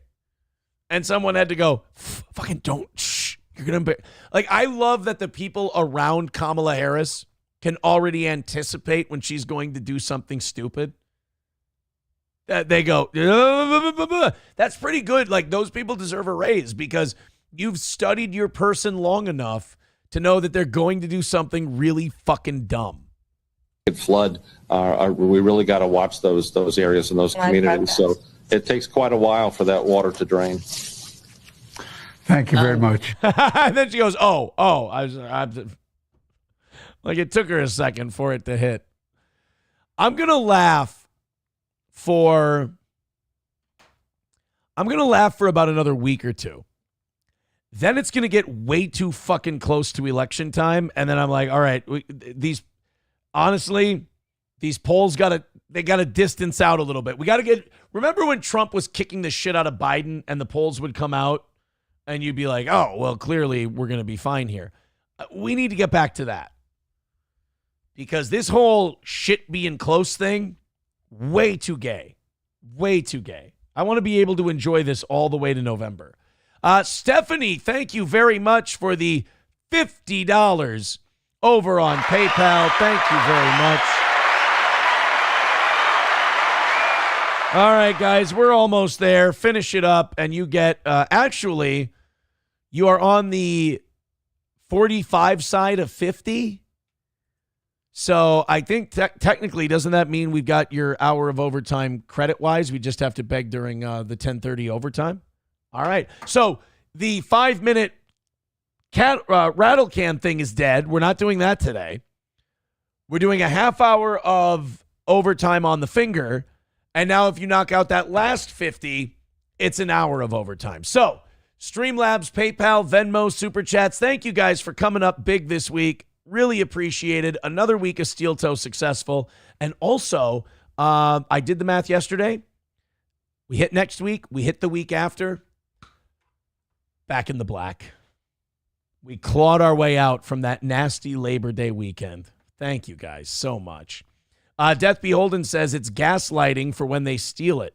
Saying, what do you mean it was close? Didn't you see the polls? Well, the polls today are Trump's ahead in the popular vote. Like, not only is he winning all those swing states, but there was a poll that came out today from, we've got more since we last checked. Oh, shit. We got lots since we last checked. Hold on, guys. We got Arizona, Trump up by 2. Michigan, even. Nevada, Harris +1. North Carolina, Trump is ahead. Oh, wow. Poll came out today. That Coltrane's right. Poll came out today. Trump's ahead in Wisconsin. I don't know why they're even bothering doing polling in Montana, but cool, they did. Popular vote, Trump is ahead by 1 in one of the popular vote polls. Harris is ahead by 2, so that's basically a dead heat. Trump ahead in Pennsylvania and Trump ahead in Georgia. Woo! Those polls are starting to turn for old Dandy Donnie. Jesus. All right, so let's say that all holds. That means you got Trump, Wisconsin. Michigan's a toss-up.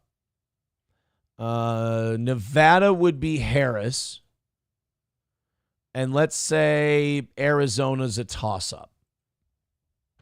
Okay, what else? Let's everything. Okay, everything else is right. So that's what the map would look like right now. We're not sure what's going to happen to Arizona and Michigan, but Trump's ahead in Wisconsin, Pennsylvania, North Carolina, Georgia, Florida, Texas, all those states. So even without Michigan and Arizona, Trump still has more than enough to win. So Harris, and I honestly, I think Michigan's going Trump. I think Arizona going Trump would be weird, but maybe because of the border it will. Let's make Arizona Trump. I mean, if he can take all those states, then all of a sudden you can play around with like Georgia going to Kamala. You can play around with North Carolina going to Kamala, and Trump still gets himself a W. Hey, ready for a nightmare scenario? And this could actually happen. Wisconsin goes blue, and we're at 269, 269. Oh, man. And then somebody has to get fucked over. Who's rooting for it?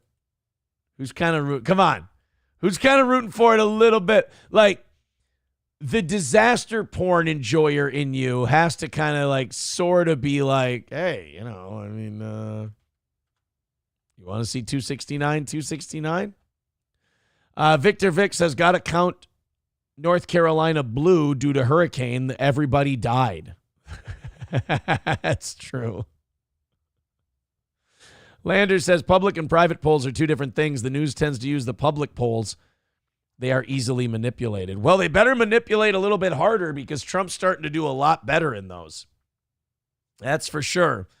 Death Beholden says, watch Texas turn blue. I just don't see it happening, man. I just don't see Texas turning blue. A text coming in. According to Muslim extremists, peaceful Muslims are considered apostates. Oh, shit.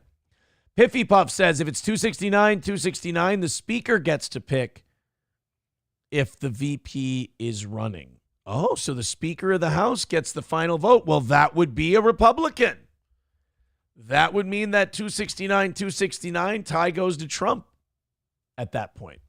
Boys and girls, we are $50 away from today. Hey, what do you say? We all just chip in together. $50 is a real short way to go. Go nuts. $50, caller. Wrap up the week for Steel Toe with a nice $50 win. I was watching this movie last night, Blink Twice, and it's bothering the shit out of me. Oh my God, I just figured it out. who Channing Tatum looks like in the movie Blink Twice that came out this year. This hot tub scene, I was like, who the fuck does he look like? And I'm not talking about the body. I'm just talking about the face right here. This is going to be a deep cut for people. Joe Matarese. That's what I was like, God, who the fuck does he look like? And I kept watching the movie. I'm like, Randy Orton. He's got like a Randy Orton look. I'm like, no, it's not Randy Orton. I'm seeing Joe Matarese only in the face in Channing Tatum in the movie Blink Twice. Am I retarded? Am I the only one seeing Joe Matarese? And if you say who's Joe Matarese, you're right. You're correct. I'm wrong. But to me, that's a Joe Matarese looking motherfucker, and it just hit me now. Frostalicious says not at all. Oh, well, I tried, and I'm wrong. Apparently, that's embarrassing. Whenever you go, oh my God, doesn't this guy look like this guy? And someone looks in and goes, no, actually, not at all. You fucking retard. You're like, oh, all right. Apologize. Frostalicious says Blink Twice is a good movie, though. It was a solid movie. I'll give you that. But I will say this: it went a little too hard on the girl power at the end. You know, Zoe Kravitz directed it, and I thought it was a good movie. Elza Belza says he kind of looks exactly like Channing. That'll make Joe Matarese feel good. But it was a good movie, but like the ending was so far-fetched and like so way out there that it's like, I would have been happier if they'd have just killed the guy. But we gotta have ourselves a big fucking girl power ending. So whatever. Devil Pup with $5 says, rally. Thank you, Devil Pup, for the $5. That's going to put us $45 away from hammering out today. Thank you very, very much. So $45 away. Everybody click the links and get in there and shoot down the rest of that $45. We appreciate it. Oh, by the way, Frostalicious, you saw the movie. Were they the guy with the glasses at the end who's like the therapist, quote unquote therapist guy or the behavioral guy? Were those guys with the earpieces coming to arrest him? Because I'm watching the end of the movie and I see these guys walking up with earpieces, and then it just cuts to Zoe Kravitz and Channing Tatum, and I'm like, well, what the fuck? What are they doing? Like, was that supposed to be like those guys with the earpieces are coming to arrest the therapist guy for being a fucking scumbag? That's what I gleamed from the movie, but I could be wrong. McBuster says he looks like Ari Shaffir went to the gym. Huh. That's not a bad one. Das Optic Nerve says, hate to break it to you, J-Bra. I'm a greasy New Yorker. Also, you are a cutie. Don't want you to feel like no one cares. Oh, Das Optic Nerve and J-Bra, they're gay friends now. That's nice. What do we have next? Ooh, MSNBC clips. This will be fun. Bob, what's that guy? What's the Bob guy? Barnacle? Is that it? That can't be a real name. Is this a Bob Barnacle clip? Somebody on MSNBC has a theory.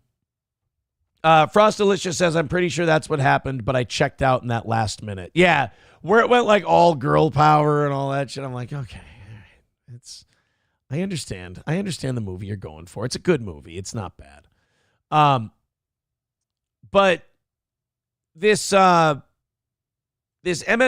guy starts to see the polls distancing and Trump's starting to win and Kamala's big lead is fading away if she ever had it in the first place. And they've decided to go an alternate route. It's not that, Kamala's woman, hear me roar, and she's kicking the shit out of Trump. Apparently, the new narrative is that Trump is just afraid of young, attractive black women. And, that may be true. I don't know if Trump is afraid of young, attractive black women. because I don't believe Kamala Harris is young, attractive, and really all that black. So I don't really know, like, what's that narrative for? Is that for an election I haven't seen yet? Let's check this out. The biggest thing that has frightened him and further damaged him is the specter of being on a stage or being contrasted, even though they're not next to each other, every single day against a woman, a black woman. White liberals are more obsessed with race than anybody else in the fucking world. It's weird. And I'm counting the Ku Klux Klan in that. Like, honestly, white liberals see everything through the guise of race. And they see minorities as victims that they can use as currency. It's in the way they talk about them. It's in the way they advocate for policies, like being against voter ID. How will these poor black people get IDs? The way black people get IDs, because they're not fucking functionally retarded. I mean, it's just, I mean, the way they treat their own supporters is very indicative of how they see people in general. They see them as malleable tools they can use to accomplish their means. Much younger. Yeah, but a young, attractive black woman. And I think that... Easy there, Bob. What are we going to do? Start whacking off under the table? It's glass, remember? They can see through it. So I have three goofy-ass white people sitting at a table going, hey, guys, you know what Trump's problem is? He doesn't like being around a black woman. Really? That doesn't really seem like a good take. Yeah, but she's also young and hot, too. That's what you think the problem is with Donald Trump? Oh, yeah, for sure. He just fucking can't. He can't even with the black women. That you understand that this conversation you're having on this quote-unquote news channel would be a retarded private conversation to have, let alone the fact that you're broadcasting this to it's MSNBC, a few 100,000 people. Get a hold of yourselves.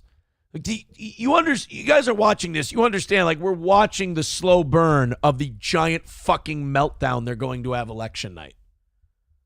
And don't get me wrong, it's going to be so much fun. Do you guys, first to 7 votes, yes or no, in the Rumble chat. Do you guys want to watch some of those a little bit later today? Do you want to watch some of those 2016 election meltdown videos? Because they're fun. If 7 people say no before 7 people say yes, we won't do it today. But if enough people want to, I'll revisit some salty 2016 election videos like ABC or the Young Turks. It's fun shit. But Trump's what? Drives him even crazier than he already is. So it drives him crazy to be contrasted to a young, attractive black lady.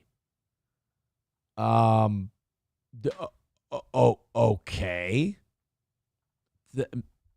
I mean, then again, MSNBC is home of such hot takes as Joe Biden looked great at the G7 summit and there's no mental problems with Joe. So I guess we can kind of take that with a grain of salt. I'm going to check the Rumble chat in just a second here. Spencer with $25. Thank you, Spencer. What a guy. What a guy. $25 away from knocking. Hey, $25. Hey, let's do that 5 at a time. Fucking get it, guys. Thank you so much, Spencer. Just $25 away from another perfect week of Steel Toe. That sounds good to me, man. Thank you guys for answering the call. It never got too beggy in here today. When we said we needed step up, you guys stepped up. Now just close it out on that last 25. Woo! Thank you. And thank you. The morning show audience was definitely the star of the show this week. I mean, the evening show audience was, they didn't come up as big as the morning show audience. Not saying they're bad, but the morning show audience fucking shined like a crazy ass wealthy diamond this week. And you guys, that's why you guys are getting 3 5-hour shows. And you know what? Maybe as an appreciation, maybe Rumble Friday will give you 5 hours tomorrow too. I don't have to pick the kids up till school's over. So fuck it. You guys want to do, if you guys go ape shit tomorrow during Rumble Friday, I'll hang around and do 5 hours. It's fun. All right, let's see what the audience thinks about doing salty 2016 videos. We got a no. Here, let's. No. Yes. 1st to 7 is the rule. We got a no. We got 2 yeses. More card rule videos, please. No. Halada says yes. Approachable says no. Coltrane says yes. I'm going to say Elzabel says yes and no, cancels each other out. Coltrane says yes. Devil Pup says yes. And we've got Victor says yes. There we go. Wow, 7-2. Holy shit. Well, thank you guys. What do you want to do first? Do you want to do the Young Turks one? Because that might be the best. I think the Young Turks election night video might be the funnest one to watch because they go full on girl power, girl president, yay, to like, fuck you, you fucking piece of shit, asshole cock Hillary Clinton. I hope you fucking like they take that needle and just redline it in either direction. Zenman Builds with $5 says, I think we need more Schmiegel Gold Bagel stories. New Boot Goofin, that segment was horrible. Zenman Builds and I have been disagreeing on the Owen Benjamin segment since Tuesday. It's heartbreaking because I love Zenman, but we just there ain't no good guy, there ain't no bad guy. There's only you and me, and we just disagree. Thank you for the $5. That puts us $20 away from our final goal of the week and a 5-hour show today. Knock out that last 20. Links are in the chat. Thank you. All right, Young Turks 2016. By the way, I did see Legal Mindset was on, and he was talking some mad Ricada shit. And he's been getting clipped out a lot the last guy. Alyssa Clips pops up a lot on my recommended. Holy fuck. Victory speech. We're done being polite. There's a guy who did a video, and it was just covering the Young Turks meltdown. Oh, come on. It's still got to be up on YouTube. Young Turks 2016 meltdown. Oh, come on. It's one of my favorite videos ever, and I can't find it. Does the Young Turks have some kind of, like, pay issue? Like, where they pay to have all their videos put first? Oh, here he goes. I found it. Dame Pesos. It's got 10 million views. But here we play go. Fun games. It's a 25-minute video, but guys, I'm telling you, this thing is fucking worth it. Kasparian, I will be yelling throughout the day. By the way, Anna Kasparian, all in on the Ricada Imholt drama. That is fucking hilarious to me. I was eating breakfast with my kids this morning before I went to go vote, and they're both so excited at the idea that a girl could be president. The idea of Donald Trump. That's good parenting right there. Yeah, who gives a fuck about policies? How about a pussy on our president? That would be good. Wait a minute.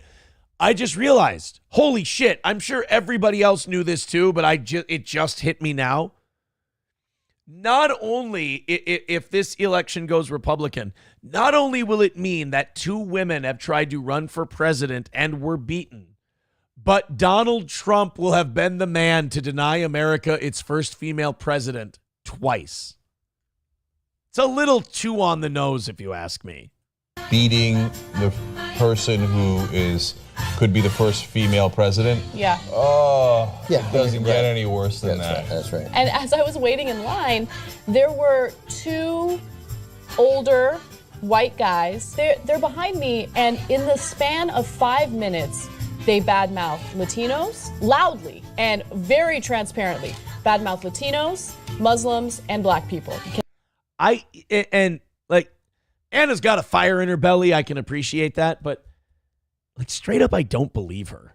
Like these stories she's telling about, like, yeah, I was waiting in line to vote, and guys were just going, you're fucking Mexicans, fucking blacks, Negro, and fucking shit. I don't believe you. Okay. And I just couldn't take it anymore. And I just turned around and I told them to shut the F up. That's classy. That's good. So remember, the bad guys are only the ones going, black people, Mexicans, fucking Trump. Not the person who's in the middle of a polling place and turns around and goes, shut the fuck up. Like, you realize you're both white trash now. Like, you're both fucking garbage at that point.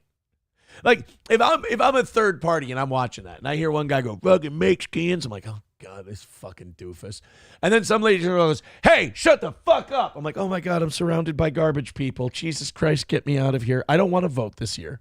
Wouldn't have experienced that before. Like that kind of open hatred where you feel emboldened enough to talk like that about 3 groups of people in the country that are different from you.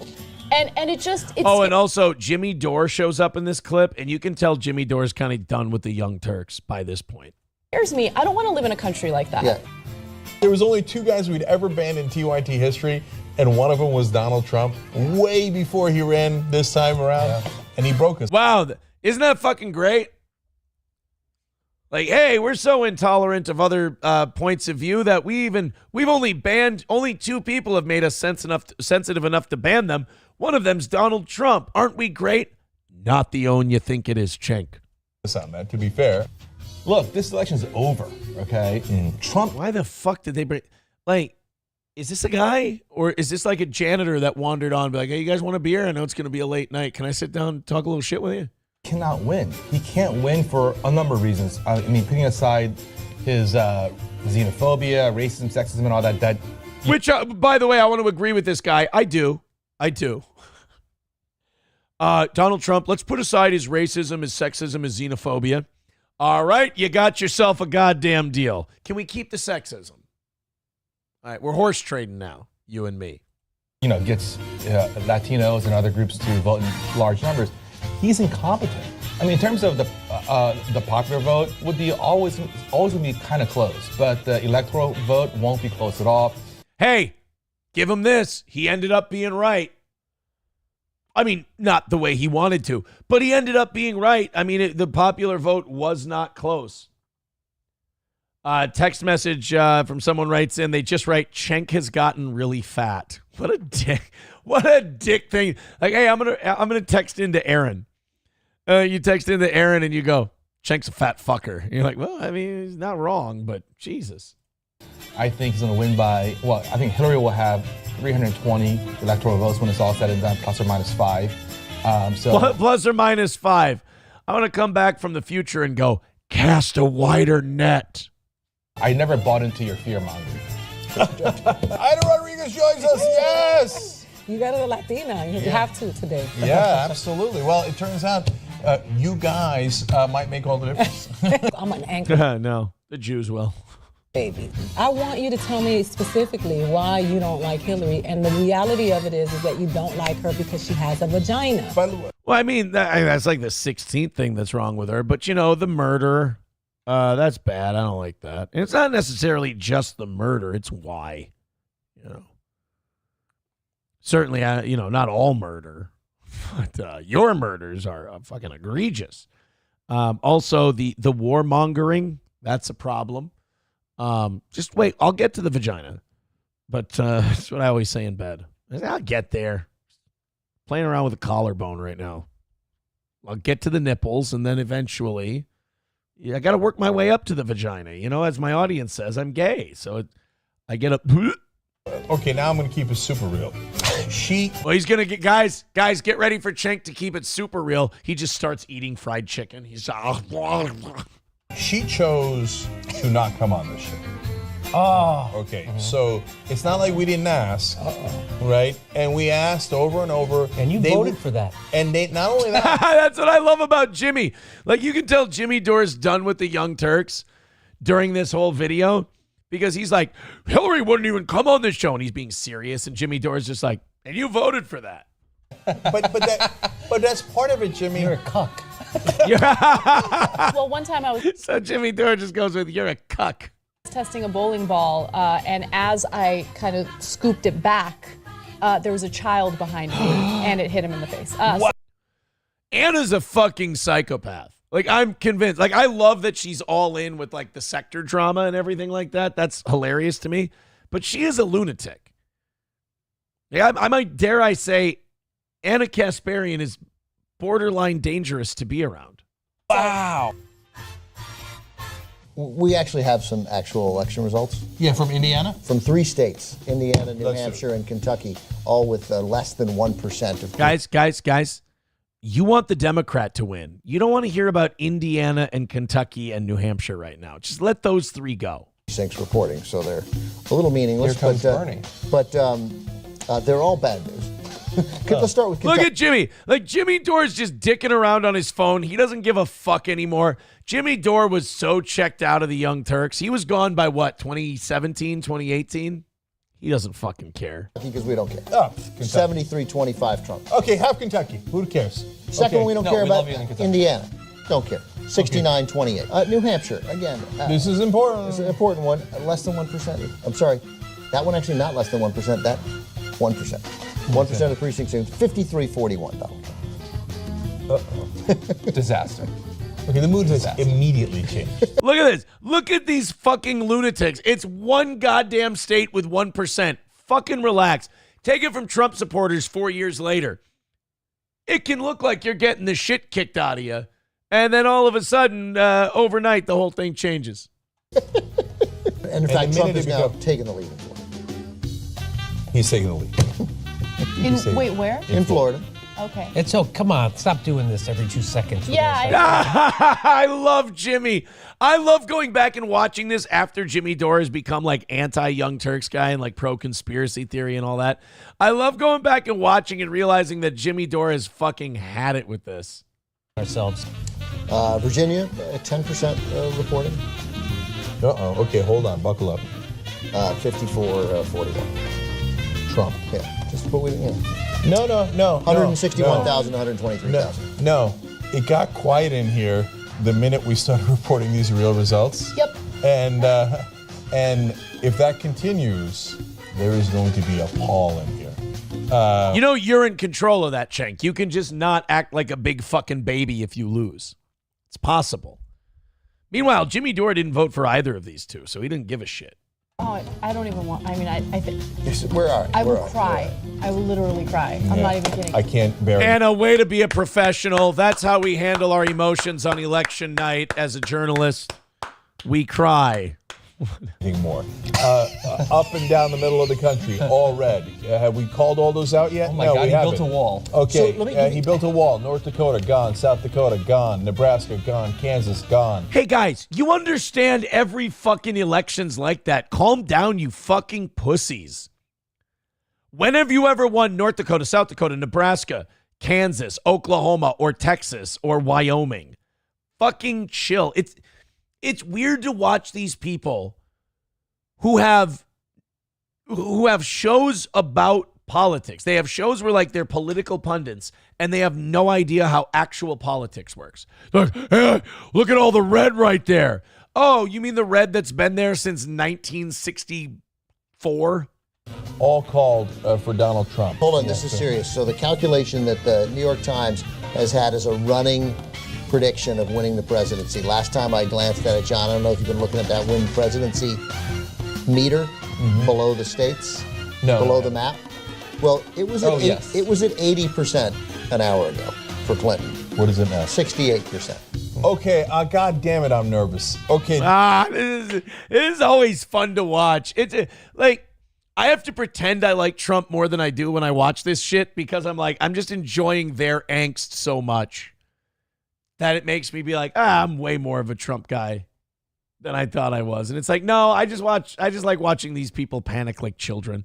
Real quick, The Thing with 199 says AOC inciting violence on X yesterday / report skank. Don't report anyone ever. Don't ever report people. Reporting people is fucking gay. If you report people on social media, I think less of you immediately. Let's continue on with the Young Turks. By the way, $20 away from a perfect week of steel toe. Let's throw in those 5s. Let's throw in those 10s. I mean, throw in the 20 if you want. And we'll go till 11 today. You should be nervous. This is not kidding around anymore. I'm not kidding. Okay, so hold. Ohio, gone. Okay, Virginia, god damn it, it's 77% reporting, still a 5-point lead for Trump. Florida, 76 plus early voting, reporting 49-48, holding steady for Trump. The lead in North Carolina has essentially completely evaporated. It's gone. It's tied. Ohio, gone. 49-47, Trump now leading. He's got a 2-point lead with 30%. You're just torturing yourselves. They're literally just doing a show where they hit refresh on the New York Times map and scan their mouse over it and go, fuck, shit, cunt, cock, Reporting. You know what? Texas. And so Texas is gone. Texas is gone. Okay.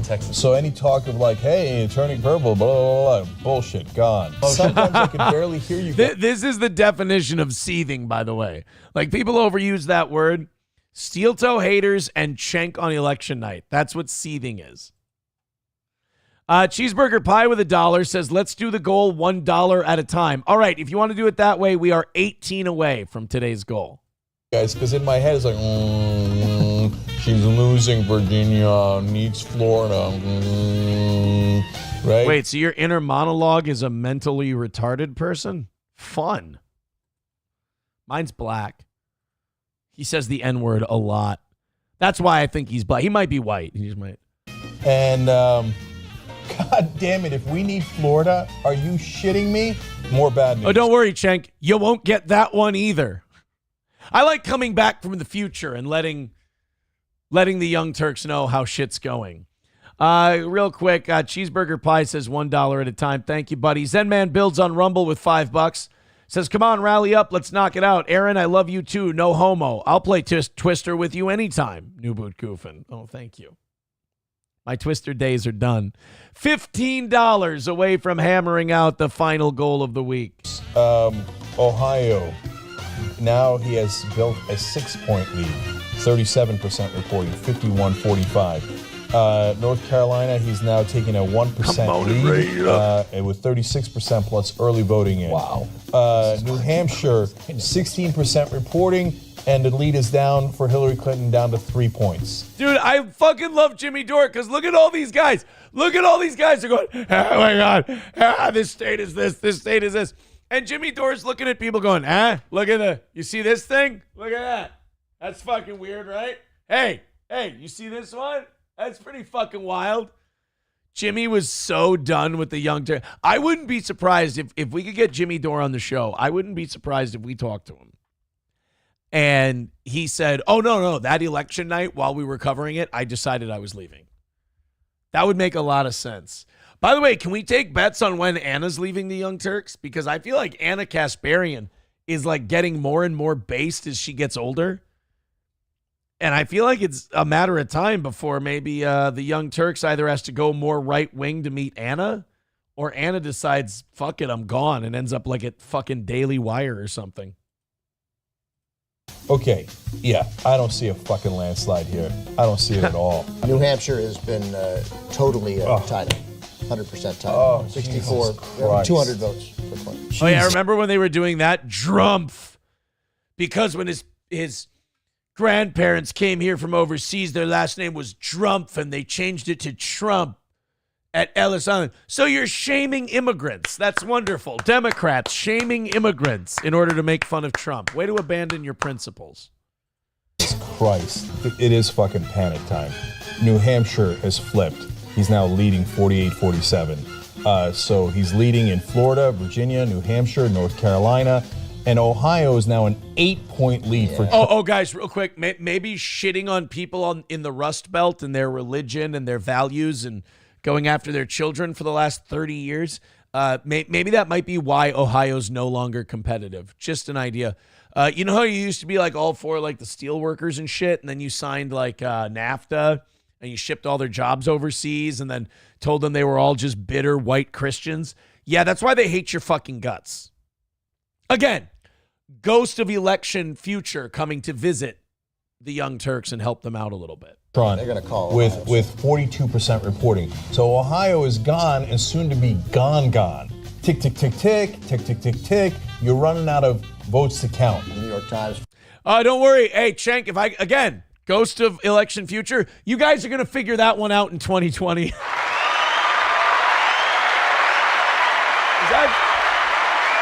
It's actually, you're going to love this, Cenk. This is actually a pretty good fix you guys came up with. You know what you did? You just produced more ballots. It's pretty fucking wild, right? Like, you guys had the same problem in 2020. You were running out of votes. You know what you guys did? Just like you do with money, you just printed more. It worked pretty well for you, too. I mean, if you like the Biden presidency. Forecast of who's likely to win. Donald Trump, now the favorite to win the presidency. 51%. Jesus. This is the most haunting thing I have ever had, we've ever had. Have you ever seen a gaping asshole? This is the most haunting thing I've ever seen. Someone send this guy a meatspin.com link. Or Shizer Church. On the Young Turks. 14 years we've been on the air, and we thought John Kerry was going to win in 2004. Anna, don't worry, honey. In 8 years, Nick Rekieta is going to get busted for cocaine possession, and you're going to have something to get excited about again. We are fucking talking about a madman, incompetent buffoon being the most powerful man on earth. He now has a better than 50% chance. I can't even believe how this is going so far. And this is why I don't... Ready? Okay, this is the really good part of this whole thing. So Anna just starts getting mad at everybody. Anna just starts fucking hating the world after Trump starts winning. And this is why I don't obsess about the polls. Yes, they're relevant. Yes, they're interesting to you guys. But I never look at the polls and think, oh, you know what, Hillary has a comfortable lead according to, all of these polls put together and analyzed together. It doesn't mean anything, okay? It means something. By the way, as we were talking, 54% chance that Donald Trump wins. They moved while we were talking. Guys, are you going to cover every time it moves one fucking point? Just moved again. 55% chance Donald Trump is going to win right now. Stop saying the number. 61. What a fucking pussy. Stop saying the number. Like that's going to fix it.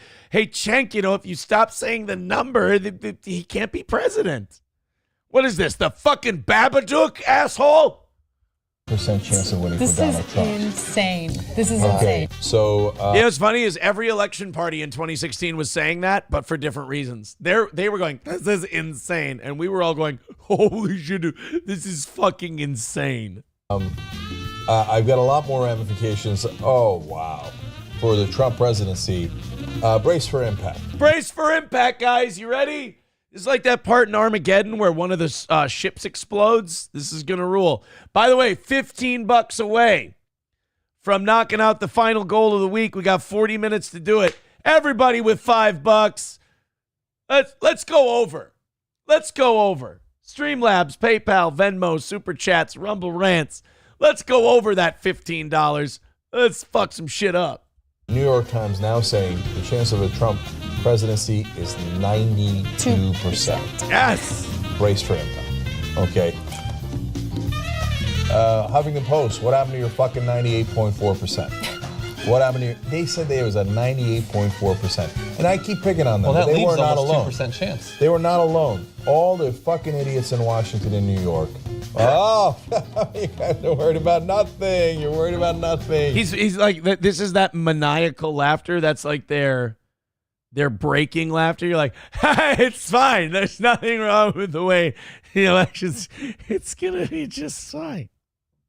And now this will be True Rebel headquarters as Trump and his cronies begin their march against our freedoms. Look, we might literally be targeted. So we might literally. This didn't age well. Hey, Cenk, ghost of election future coming for you here. No, you won't be targeted. In the next 8 years, the only person who will be targeted? Donald Trump will be shot in the head. And Cenk, stop whacking off. He lives. Sorry. I should have let you know that part off the bat. Thank you very much to David for $3 over on PayPal. $12 away from today's goal, you lucky devils. Remember Alex Jones and Roger Stone bust onto our set in the RNC, and there were no consequences. They walked around. Yeah, because it was the funniest fucking thing I've ever seen. You don't let him talk to you like that? You should debate Roger Stone. He's a piece of shit. They didn't get arrested. They didn't get escorted out of the building. And they laughed about it. And so they didn't do anything illegal. They walked onto your set. Now those guys will be in charge in a lot of ways on a national level. Talk about how historically pathetic the Democratic Party is. Okay. Challenge accepted. Sing a Rain on a Roof on a summer night where they still know wrong from right. Sing a song about the heartland. Sing a song about my life.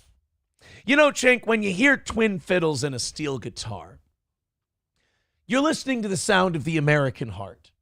And Opry music on a Saturday night brings a smile to your face and a tear to your eye. Did they let this guy, who has never had any success in business, he's had a track record of monumental failure. Right. You know, he took his dad's couple $1 million and turned it into $9 billion because he's never had any success in business. Are we... Okay, I told you what the definition of seethe was earlier. This is the definition of cope. I think Cenk should be the mascot for every steel toe hater. And they let him win the presidency and become the most powerful. The Democratic Party is gone. But I'm at war with the Democratic Party. Uh-oh. This corporatist, weak, spineless, pathetic party that lets the imbeciles on the Republican side walk all over this country, that handed power to a raging, not just bigot, but an incompetent. And I'm done with the losers. Uh-oh. And I'm done with those donors. Yeah. I don't give a fuck what the donors want. Oh, shit. I bet you he's not supporting a corporate candidate like Kamala Harris. I bet you if we watch Young Turks coverage today, he's going to be like, fuck her. She's a corporate candidate from a corporate fucking party. I hate... What's that? Full-throatedly endorsing her against Donald Trump. Okay, so that's... I actually like watching this more 8 years later. Okay, so the DNC, you think we're coming for you? You're goddamn right we're coming for you. How is Hassan Piker not the douchiest one in this family? It's amazing. We're going to pulverize the DNC. Whoa. We're going to rip it to shreds. Yes, we are at war now. So even if by some miracle here, as we're past 11 o'clock Eastern in our live coverage, by some miracle Hillary Clinton wins, I don't care. We're still at war. So he's even got to cover his ass. He's like, I realize I might be overreacting right now, but fuck it, I'm all in, you piece of shit. We're still at war because you are this close to handing Trump ultimate power on this planet. Are you insane, you pathetic losers? Somebody get him a baba? Jesus Christ. It is getting late. He might be getting sleepy. New York Times now has it at... What? 95% chance that Donald Trump is going to be At president. 538 still had it at 50-50. It's now 37%. North Carolina has been called. It goes to Donald Trump. And Wisconsin and Michigan still leaning red. Oh, don't worry. Those are going to hold too. He's going to win those. But you know, Cenk, you're going to figure it out by 2020. You've got this. You've got it. All right? Don't worry about it. By the way, we're going to get back to that video in just a second. I just wanted to check in the chat and see if people are enjoying it. What's worse, wrestling analogies or quoting gay country music? Somebody shoot this dude in the ear. Jesus Christ. In a just world, Cenk would be a guy on a used car lot who just barely hits his sales quota. Hey, quit reading from my future. Sarah says they are going to hit you with another weapon to destroy weather weapon to destroy everything you need to do this right now. Oh, God, we better look at that. Zenman Build says, hey, it's $12, not $15. It's easier for me to keep track of in fives. I've still got it at $12. You know what? Fuck it. Here. There. Let's knock it out. I'll change it to 12, even though we usually do it in increments of 5. I'll put it to 12. You guys throw in right now. Joe Smash, becoming a member for 27 months, says, and the media says there's no bias. Turns out that was a lie. Well, Young Turks has always been openly biased, in fairness to them. Go ahead and knock out that last $12. Streamlabs, PayPal, Venmo, Super Chats, Rumble Rants, and thank you. Coltrane says, did you just call the king of country gay? Get the fuck out. Nobody called Eric Church gay. What's the problem here? All right, we got a half hour left in today's show. You guys have earned it. Throw in that last 12 and then everybody wins.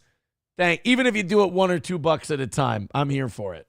Brought to you by the fucking morons at the Democratic Party. Oh, shit. I don't know what CNN is doing, but I bet if you turn into their live coverage now, they're all very hushed tones. Okay, now reporting for Wisconsin, still going to Donald Trump. Nobody. Wow. So, Cenk is now complaining that journalistic networks are covering things in a professional journalism standard. I mean, that's a very interesting take to have. Usually a lot of people would call that professionalism. Nobody's saying, hey, we're going to war. Nobody's saying, hey, oh my God, this is a monumental, grotesque failure of the Democratic Party that every single person at the DNC should be fired because they're not that animated. They don't care. Oh, I'm a news actor. What does it say in the prompter? Let me read the goddamn prompter. I get paid for this. Am I still getting... Guys, in no way is this man losing his mind. I want to point out two things. Number one, this is a man losing his mind. And number two, you can come back from this. Cenk is still on the air to this day. $10 million a year? Great. Let me read the goddamn prompter. So TikTok, okay? He called TikTok before it was a huge thing.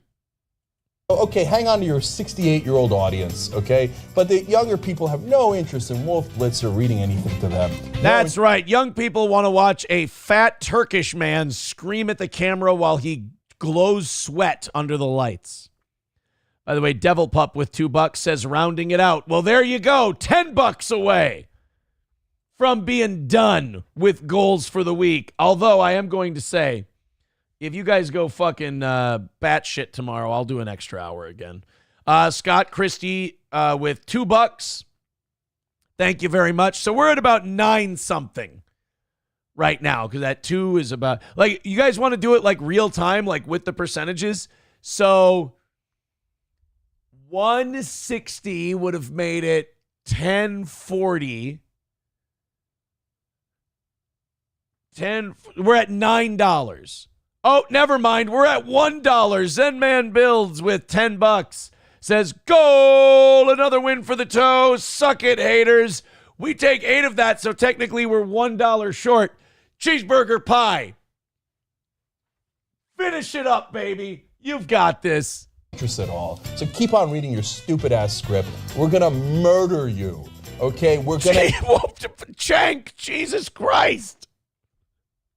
You can't say that.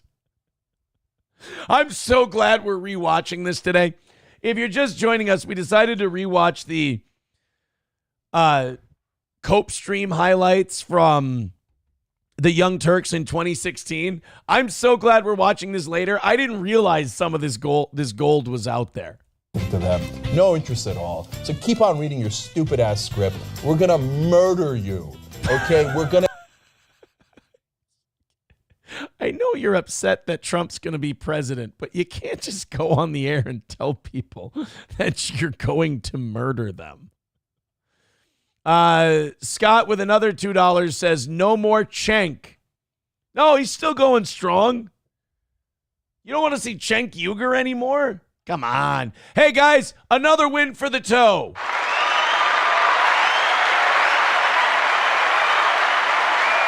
Also, this.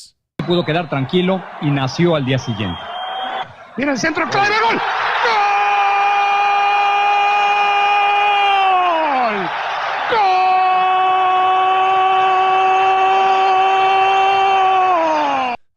you. Appreciate that. And Cheeseburger Pie goes, here.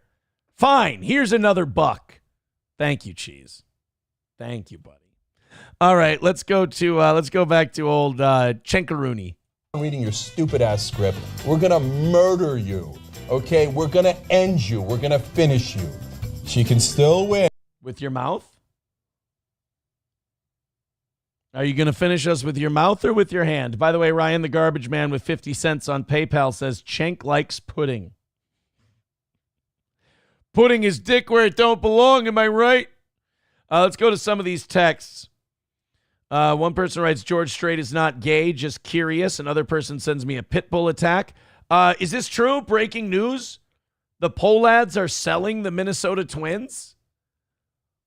We'll get back to you, Cenk. You'll keep, you big hunk of sweaty buffalo meat. Polad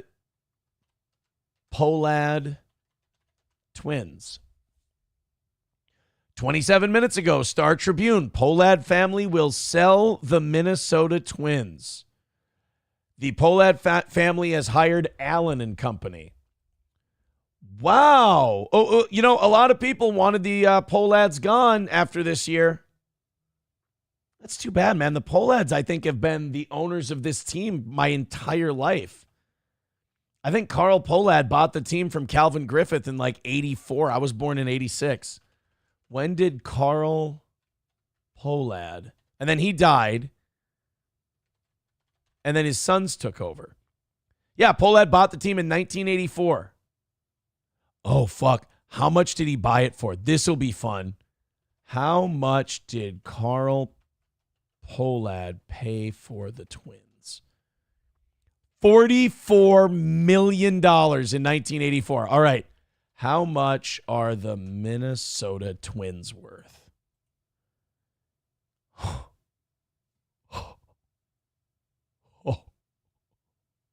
Oh my God.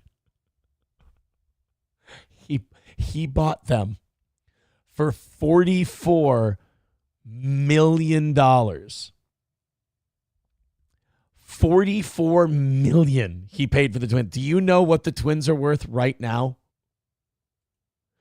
$1.7 billion fucking dollars. 1.7. Holy shit.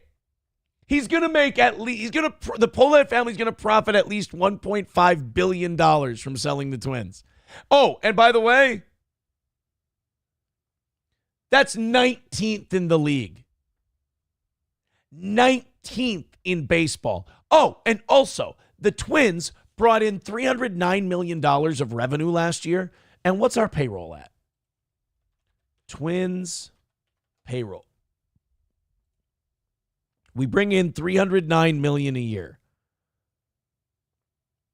And we have a $130 million. That payroll can go up by $70 million. Let's jack that payroll up $70 million and call it a day. All right, who's our highest paid guys? $33 million for Carlos Correa. Not really worth it. Byron Buxton, $15 million. If he could stay healthy, that'd be nice. Christian Vasquez with $10 million. Pablo Lopez is a steal at $8 million. Kyle Farmer with 6.2. Carlos Santana, 5.5. Holy shit, man. We got some deals. How about, what's his name? Oh, our closer, $747,000. What's our big slugger's name? Royce. Where's Royce? Is he not on the fucking... Oh, Royce Lewis. There he is. $745,000. And he's not eligible for free agency for a while yet. Let's make hay while the sun's shining on that one. Coltrane says he wants them sold before Kamala's 25% wealth tax has a chance to get done. You might be right. You might be right on that one.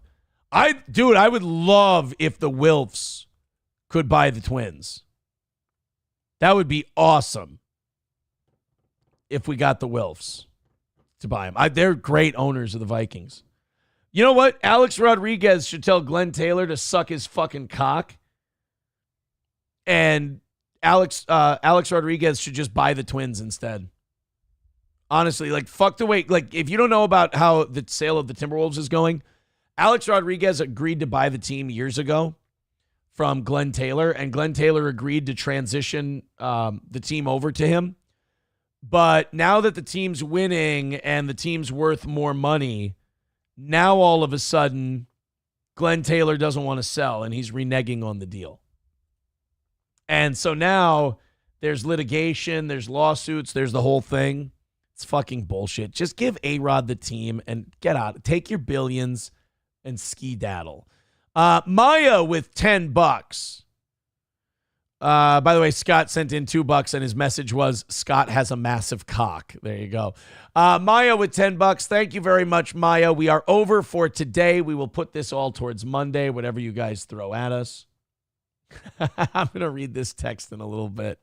Then we'll get back to the Cenk shit. We had to interrupt with that breaking news that the Twins are going to get sold. All right, here's a text. Hi, I'm with the Baldo Corporation, and we'd like to bring you on board as a spokesman. I can't. My dick works. I don't have to shove my balls in a dildo device, in a torture device, to fucking to have sex with a girl. I can just fuck women. Sorry. Let's try a live read. Oh boy. Hey folks, your old buddy Aaron here. You know, when I get bored, I get up to some degenerate shit. Let me tell you about a life-changing product that spices up my cribbage nights. This here, hold on. This here is the Baldo X5. The Baldo X5 allows you to get pegged and still keep your wife. I wish they had this one about 6 months ago, but I digress. Try the Baldo X5 and use promo code SteelToe for 20% at checkout. You won't be sorry. Now, wait a minute, Baldo Corporation. You sent me that tech. Do I get paid for that? I thought this was a pay-in gig. Oh, man. Thank you, buddy. All right, let's go back to Cenk. And yes, it's only a 5% chance now that she can still win, but in order to do so, she has to win Wisconsin and Michigan, which we previously thought was not an issue, but it most certainly is an issue now. He's like, she's got a 5% chance she can still pull this thing off. Weren't you just saying you were going to murder all these people? Like, you got to fucking calm down, bro. You can't just go like, we're going to murder you. She can still win, you guys. She's got a 5% chance. So, I mean, Jesus Christ, how did he practice to do this? By watching Vikings games? Being a Vikings fan? Is this how you get it done? By the way, somebody wanted me to read that ad in radio voice. I'm sorry, I swiped it. The big winner tonight seems to be marijuana, though. And that's a good thing because we need something to ease the pain. Yep. Yeah, exactly. That's what I'm going to do as soon as Yeah, drug addiction. Yay. Donald Trump's the bad guy. Drug addiction. Woo. Alcoholism. Get home tonight. Look, you know what's still possible? A meteor hits the fucking earth and lands right on your forehead, but it absorbs into the grease and the rest of us are fine. My exact prediction. She wins Virginia, Pennsylvania, Colorado, and she pulls out New Hampshire and gets Wisconsin and Michigan, in which case that would be the exact 272 that I predicted ahead of time. Fox has called Wisconsin. Okay, that's fucking mwah. That is, if I could borrow a term from our favorite Canadians, that is fucking Keno right there. Oh, buddy. She can win New Hampshire, Wisconsin, Michigan. Cenk. And I love how he said it like he thought Cenk was going to breathe fire on him. My exact prediction. She wins Virginia, Pennsylvania, Colorado, and she pulls out New Hampshire and gets Wisconsin and Michigan, in which case that would be the exact 272 that I predicted ahead of time. Fox has called Wisconsin. Cenk, look, I don't want my asshole ripped open any wider, but Fox just called Wisconsin. I'm going to murder you. Cenk's just killing everybody now. For Trump. Really? Well, that's that. If That's according to Fox is Michael right, Shore. first of all, this I'm not going for, okay? We're going to rebuild the Democratic Party to the point where they're going to be afraid of us. This is like when you're 17 and you get broken up with. And you're just like pumping yourself up and you're going, hey, I'm going to go and I'm going to find a new girl and we're going to build something together and it's going to be real. Real quick text message. Are you saying if there's breaking news, we can pull away from election coverage from almost a decade ago? Here's news, 10 minutes. Live updates on the hurricane? Fuck that. We'd all rather. The audience voted. I let them vote if they wanted to watch the Young Turks 2016 Seed stream. I love this. We should revisit this once a year, annually. It's great. There's still tens of millions of Americans who wanted nothing more than a guy who wasn't just endorsed by the KKK, but fucking earned that endorsement. He worked for that endorsement. Well, I mean, you don't want an endorsement you didn't earn, then it just feels cheap. Could you imagine getting the Klan's endorsement and then going, yeah, but I didn't really work for it? They ain't going to feel shitty about yourself. You want to earn every endorsement. And the sexism is so deep. The sexism is worse than the racism. Wear more of a cleavage shirt when you're on the news doing election coverage, and then you can talk about sexism. Okay there, sugar tits? I love this. Here's my tits. The sexism is so bad, and it's so deep. Yet so is the fucking, cleaving your tits. Both of them are deep. Because you see black men being exterminated on the streets and you still let a black man in the White House. A lot of people are going to see black men getting exterminated on the street like they're roaches? Oh, fuck. Get their asses whooped behind this. They think these are the people of color from the 50s. You can't roll up on us like you used to roll up on us before. So yeah, we can. We just have to say, ICE, we have a warrant. We ain't the minorities of the 1950s. Yep, we know. We're reminded every fucking day. Those were the days. The one thing I think Hillary Clinton had right in this election was her comment. You know what I can't do anymore? I can't go, hey, boy, you side-eyeing my woman. Sorry. The basket of deplorables. Of course, the one thing the press heaped all sorts of criticism on, like how dare she?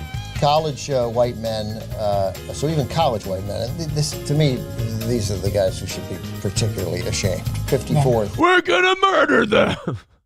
39, because they knew better. Hey, Victor, if you're listening still, can you get me Cenk going, we're gonna murder you, as a drop?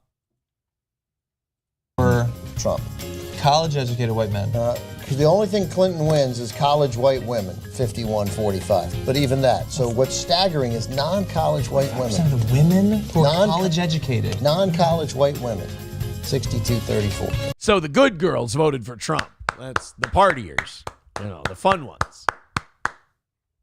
Absolutely. 28 points for non-college. We're socialized to hate each other. Like, if you pay attention to the women, we are the majority. We have the power.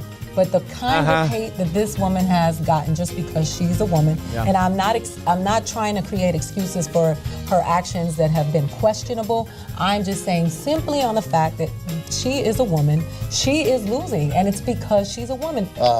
I love how she's like, we're conditioned to hate each other. Wait, I thought you guys were like the smartest fucking most angelic beings in the world. Which one is it? Are you woman, hear me roar, nobody can tell you shit? Or is it just, well, they just fucking trick us into fighting every time. And it sucks and I hate it and I wish I wasn't so stupid. Clinton underperformed Obama with blacks. That was expected. And Hispanics. Oh my God, Clinton really? only won 88% of the black vote. Exit polls in 2012 had Obama at 93. She's at 65% among Latinos, and Obama won 71%. That's because 35% of Latinos are like, all right, shut the door behind us. No, like Latinos are here who are here for like 1 or 2 generations and like own businesses and are successful. They're like, hey, keep those fucking Mexicans out of here. For some reason, Latin Americans, they just get really racist towards other Latin Americans once they achieve a little status. There's like, I worked hard. I built this business. Don't keep those fucking beaners out of here. And you're like, whoa, dude. Like, it does feel like sometimes white people are even looking at Mexicans and be like, could you tone down the racism like a little bit? You're going to give us away, bro. Oh, by the way, the media has already started calling Hispanics white people now, which I'm fine with it. Pumps up our numbers. But they do. They're like, well, Hispanics are basically white. Yeah, they fucking rule. Are you kidding me? Only 65%. Like, if Hispanics become the majority in this country, they're still going to uphold Western values. Like, that's the difference. You bring people from fucking Haiti, you bring people from Somalia and shit like that. They're not gonna uphold. It's not about the color of your skin. It's not about race. It's about values. It's about keeping going the things we love. Latinos are gonna do that. They're rooted in family and religion and hard work and all that. Like, I would argue that Latinos now, because white people have been so fucking brainwashed by media and universities and shit, I would argue that a larger percentage of the Hispanic population has a better grasp and concept of what Western civilization is than white people do at this point. Only 65%. Look, everybody let down everybody today. Okay, let's just keep it real on that. I was happy. But at the same time, Latinos, what have you done? That had needed to be 95%. Did he just say Latinos, what have you done? So he's going to murder people and now he's shitting on Latinos. Latinos, what have you done? I got to be honest, this gets better every time I watch it. That had needed to be 95%. So for the Latinos who voted for Trump, well, if he kicks out any of your family members, this is what a racist fucking thing to say. It's like, hey, if you're Latino, you voted for Trump, I know your family members are fucking illegal. It's like, what, dude? I talk with a fucking Boston accent. I'm part of the Hernandez family. Like, what are you? I'm gonna kill a guy in a couple of years. If you're Hispanic and you voted for Trump, all your fucking wet fucking relatives are going. Jesus, Cenk. It is. It's like, I'm a Democrat. I assume all people with dark skin have illegal relatives. You fucking racists. All right. Is Clinton headquarters? That looks like it. Yeah, I can't wait for this fucking. Is that Clinton headquarters? You got Luke Bryan with AIDS over here, and you're wondering if that's a Trump guy? Shut up. This Jewish guy? Yeah, he's a big Trumper. I like that idea of like fucking Cenk thinking all Mexicans know illegals. You got some guy going, yep, I'm here down in the bayou, and my name is Hernandez. You don't want him to kick out your family members, do you? Motherfucker, my parents have been dead for fucking 30 years. I'm down here fucking farming. What do you mean fucking relatives kicked out? You dumb bag of shit. Speech. Grab me a fucking PBR and get out of my fucking sight. You gringo motherfucker. Yeah, sorry I let you down. Can I jump in for a second on that? Please, Anna, please jump in. I went outside to take a breather, have a beer, and now I'm back and I'm fired up, okay? That's great. How awesome is that? Hey, I left work to go drink, but now I'm back.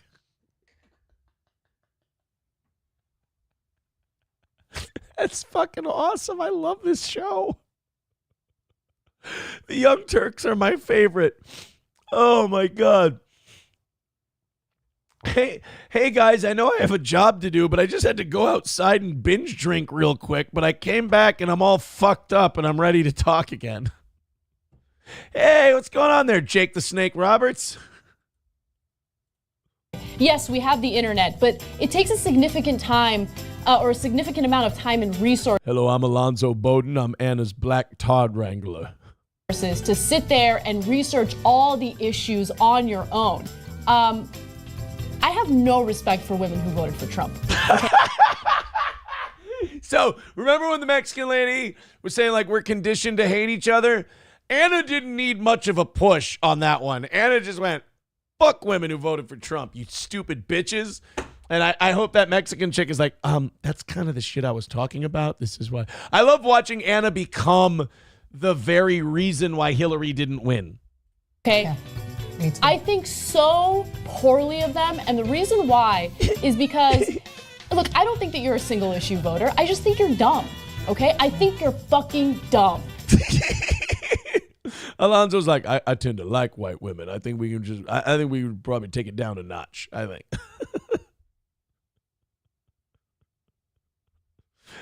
Oh my God, I love this too much. I'm ODing on this. I'm losing my mind tonight because of how stupid the majority of the country is. Says the person who just left work to go drink booze. Fucking retards.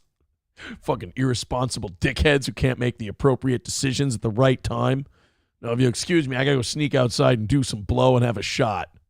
As a Latina woman, I tell you, I've heard it over and over again in my family. There's no way a woman can run the country. Really? We're in a household where we are raised. Dude, I fucking told you that Mexicans were way whiter than white people. I talk to my family members and they say, there's no way a woman can be president. See, Pablo gets Western culture. I like this guy. There's no way a woman can run the country. Really? We're in a household where we are raising a large percentage of the country as single mothers. Yeah, that's actually one of our biggest complaints about you. Could you pick the mates better so we don't have to have you doing that? Because I know you sit there and go, we raise a lot of the children as single mothers. Like, yeah, we wish you didn't. We have to budget money that we don't have. We have raised. Oh, so you guys are totally ready for politics. People that go get post-secondary educations. How is it that we cannot run a country? I don't respect. I don't know. You guys can't ever seem to fucking get the chance to do it. Women, specifically who voted for a man who is going to be on trial for sexually assaulting a child. A pedophile. Yeah. Like, let's talk about. No, he's not. I love this part because they're going to correct her in a second. But it's like, you can't just go on and do that. Fucking hell. I defiled a child. Grown-ass women who, because what did Dave Chappelle say? I Well, think that charge has got dropped. I mean, I think she's not going to pursue it. I'm sure she's not. But what I'm he's saying, not going on trial for that. Not now. Yeah. Another thing we're done with today is. I love that she's like, he's a pedophile. And they're like, that's dropped. That's not a thing, actually. Oh, well.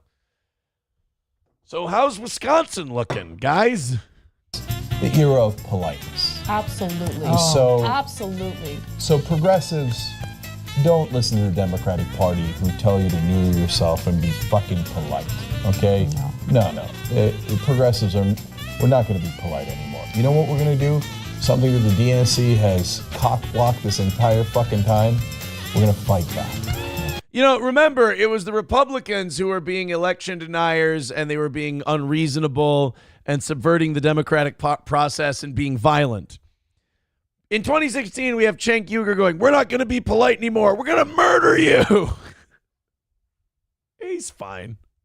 The era of politeness. All right, now let's bring on our next guest, Ray Epps. For the progressives is over. When it comes, yeah, 2 middle fingers. That's what we do on the news, bitch. comes to poor white people, I'm going to quote my friend Matt Kazam and say, look, I got my own problem. You know, I can't be, I mean, this is, they're the group. Can you think about me for 1 minute? No, you're on your own. They are the people who I've said continuously, they get what they deserve. Hey, look, man, you got to give us power, man. Because without money, we don't have power. Let's just keep it real. I like it, Cenk. From one e-beggar to another. Attaboy. I like that. I like that. And that's where we'll end it. Fuck, that was fun. I would have done that without any of you here. Oh, by the way, we knocked out that goal a long time ago. I'm sorry. I apologize. I never took those down. We went a nice chunk over. I appreciate it. Cenk trying not to be racist is like Aaron Hernandez pretending to be straight. Yeah, he doesn't hide it well. He doesn't hide it well. Bapa Shab says Clinton won a lot of college white women back in the day. Oops, wrong Clinton. Damn it. Sam Show writes, enjoy your crackers and grape juice while worshiping your Jew gods, you fucking homos. Jesus Christ. Chevy fan says, I just told my boss I left to calm down and have a beer. Right. You just got to go, hey, boss, sorry, I'm just really stressed out today. I'm going to go drink. I'm coming right back. Forklift, right? Sweet. Carlos Cameo says, invite Cenk and Anna to the 11th anniversary show. They'll break out the hard R after 2 old fashions. I want Anna to come to the anniversary show. I want there to be a trial because I think I can get Sean and all those guys here for the trial. That would be great. God damn. Thanks, guys. Thanks for voting yes on that, by the way, for overtime. That was a lot of fun. And hopefully we'll do an all-night election stream that Tuesday night. We'll go the whole way. We'll cover the whole thing for you guys. And hopefully we can get another fucking meltdown from the Young Turks. That would be awesome. Jack Peters writes, sit up, you banana-shaped fuck. I knew you loved me, Jack. I know you're a fan. I knew it. Levy Time says, did we all give Daddy our money? They sure did, sweetheart. I'm a happy, happy camper. Another win for the toe this week. Sorry, Levy. No, Levy, you gave me money. I appreciate that. Thank you very much for being a supportive fan of this show. You're one of the best. Guys, we're going to get out of here. Rumble Friday tomorrow. You guys throw a shitload of money at it. I'll do another fucking 5-hour show. These are fun, man. Thanks for being here. Sorry that I knocked out the stream like an hour and a half into the show. I know that probably knocked down the viewership a little bit, but it was still a good time, and you guys were still great. Take it easy. Talk to you tomorrow morning.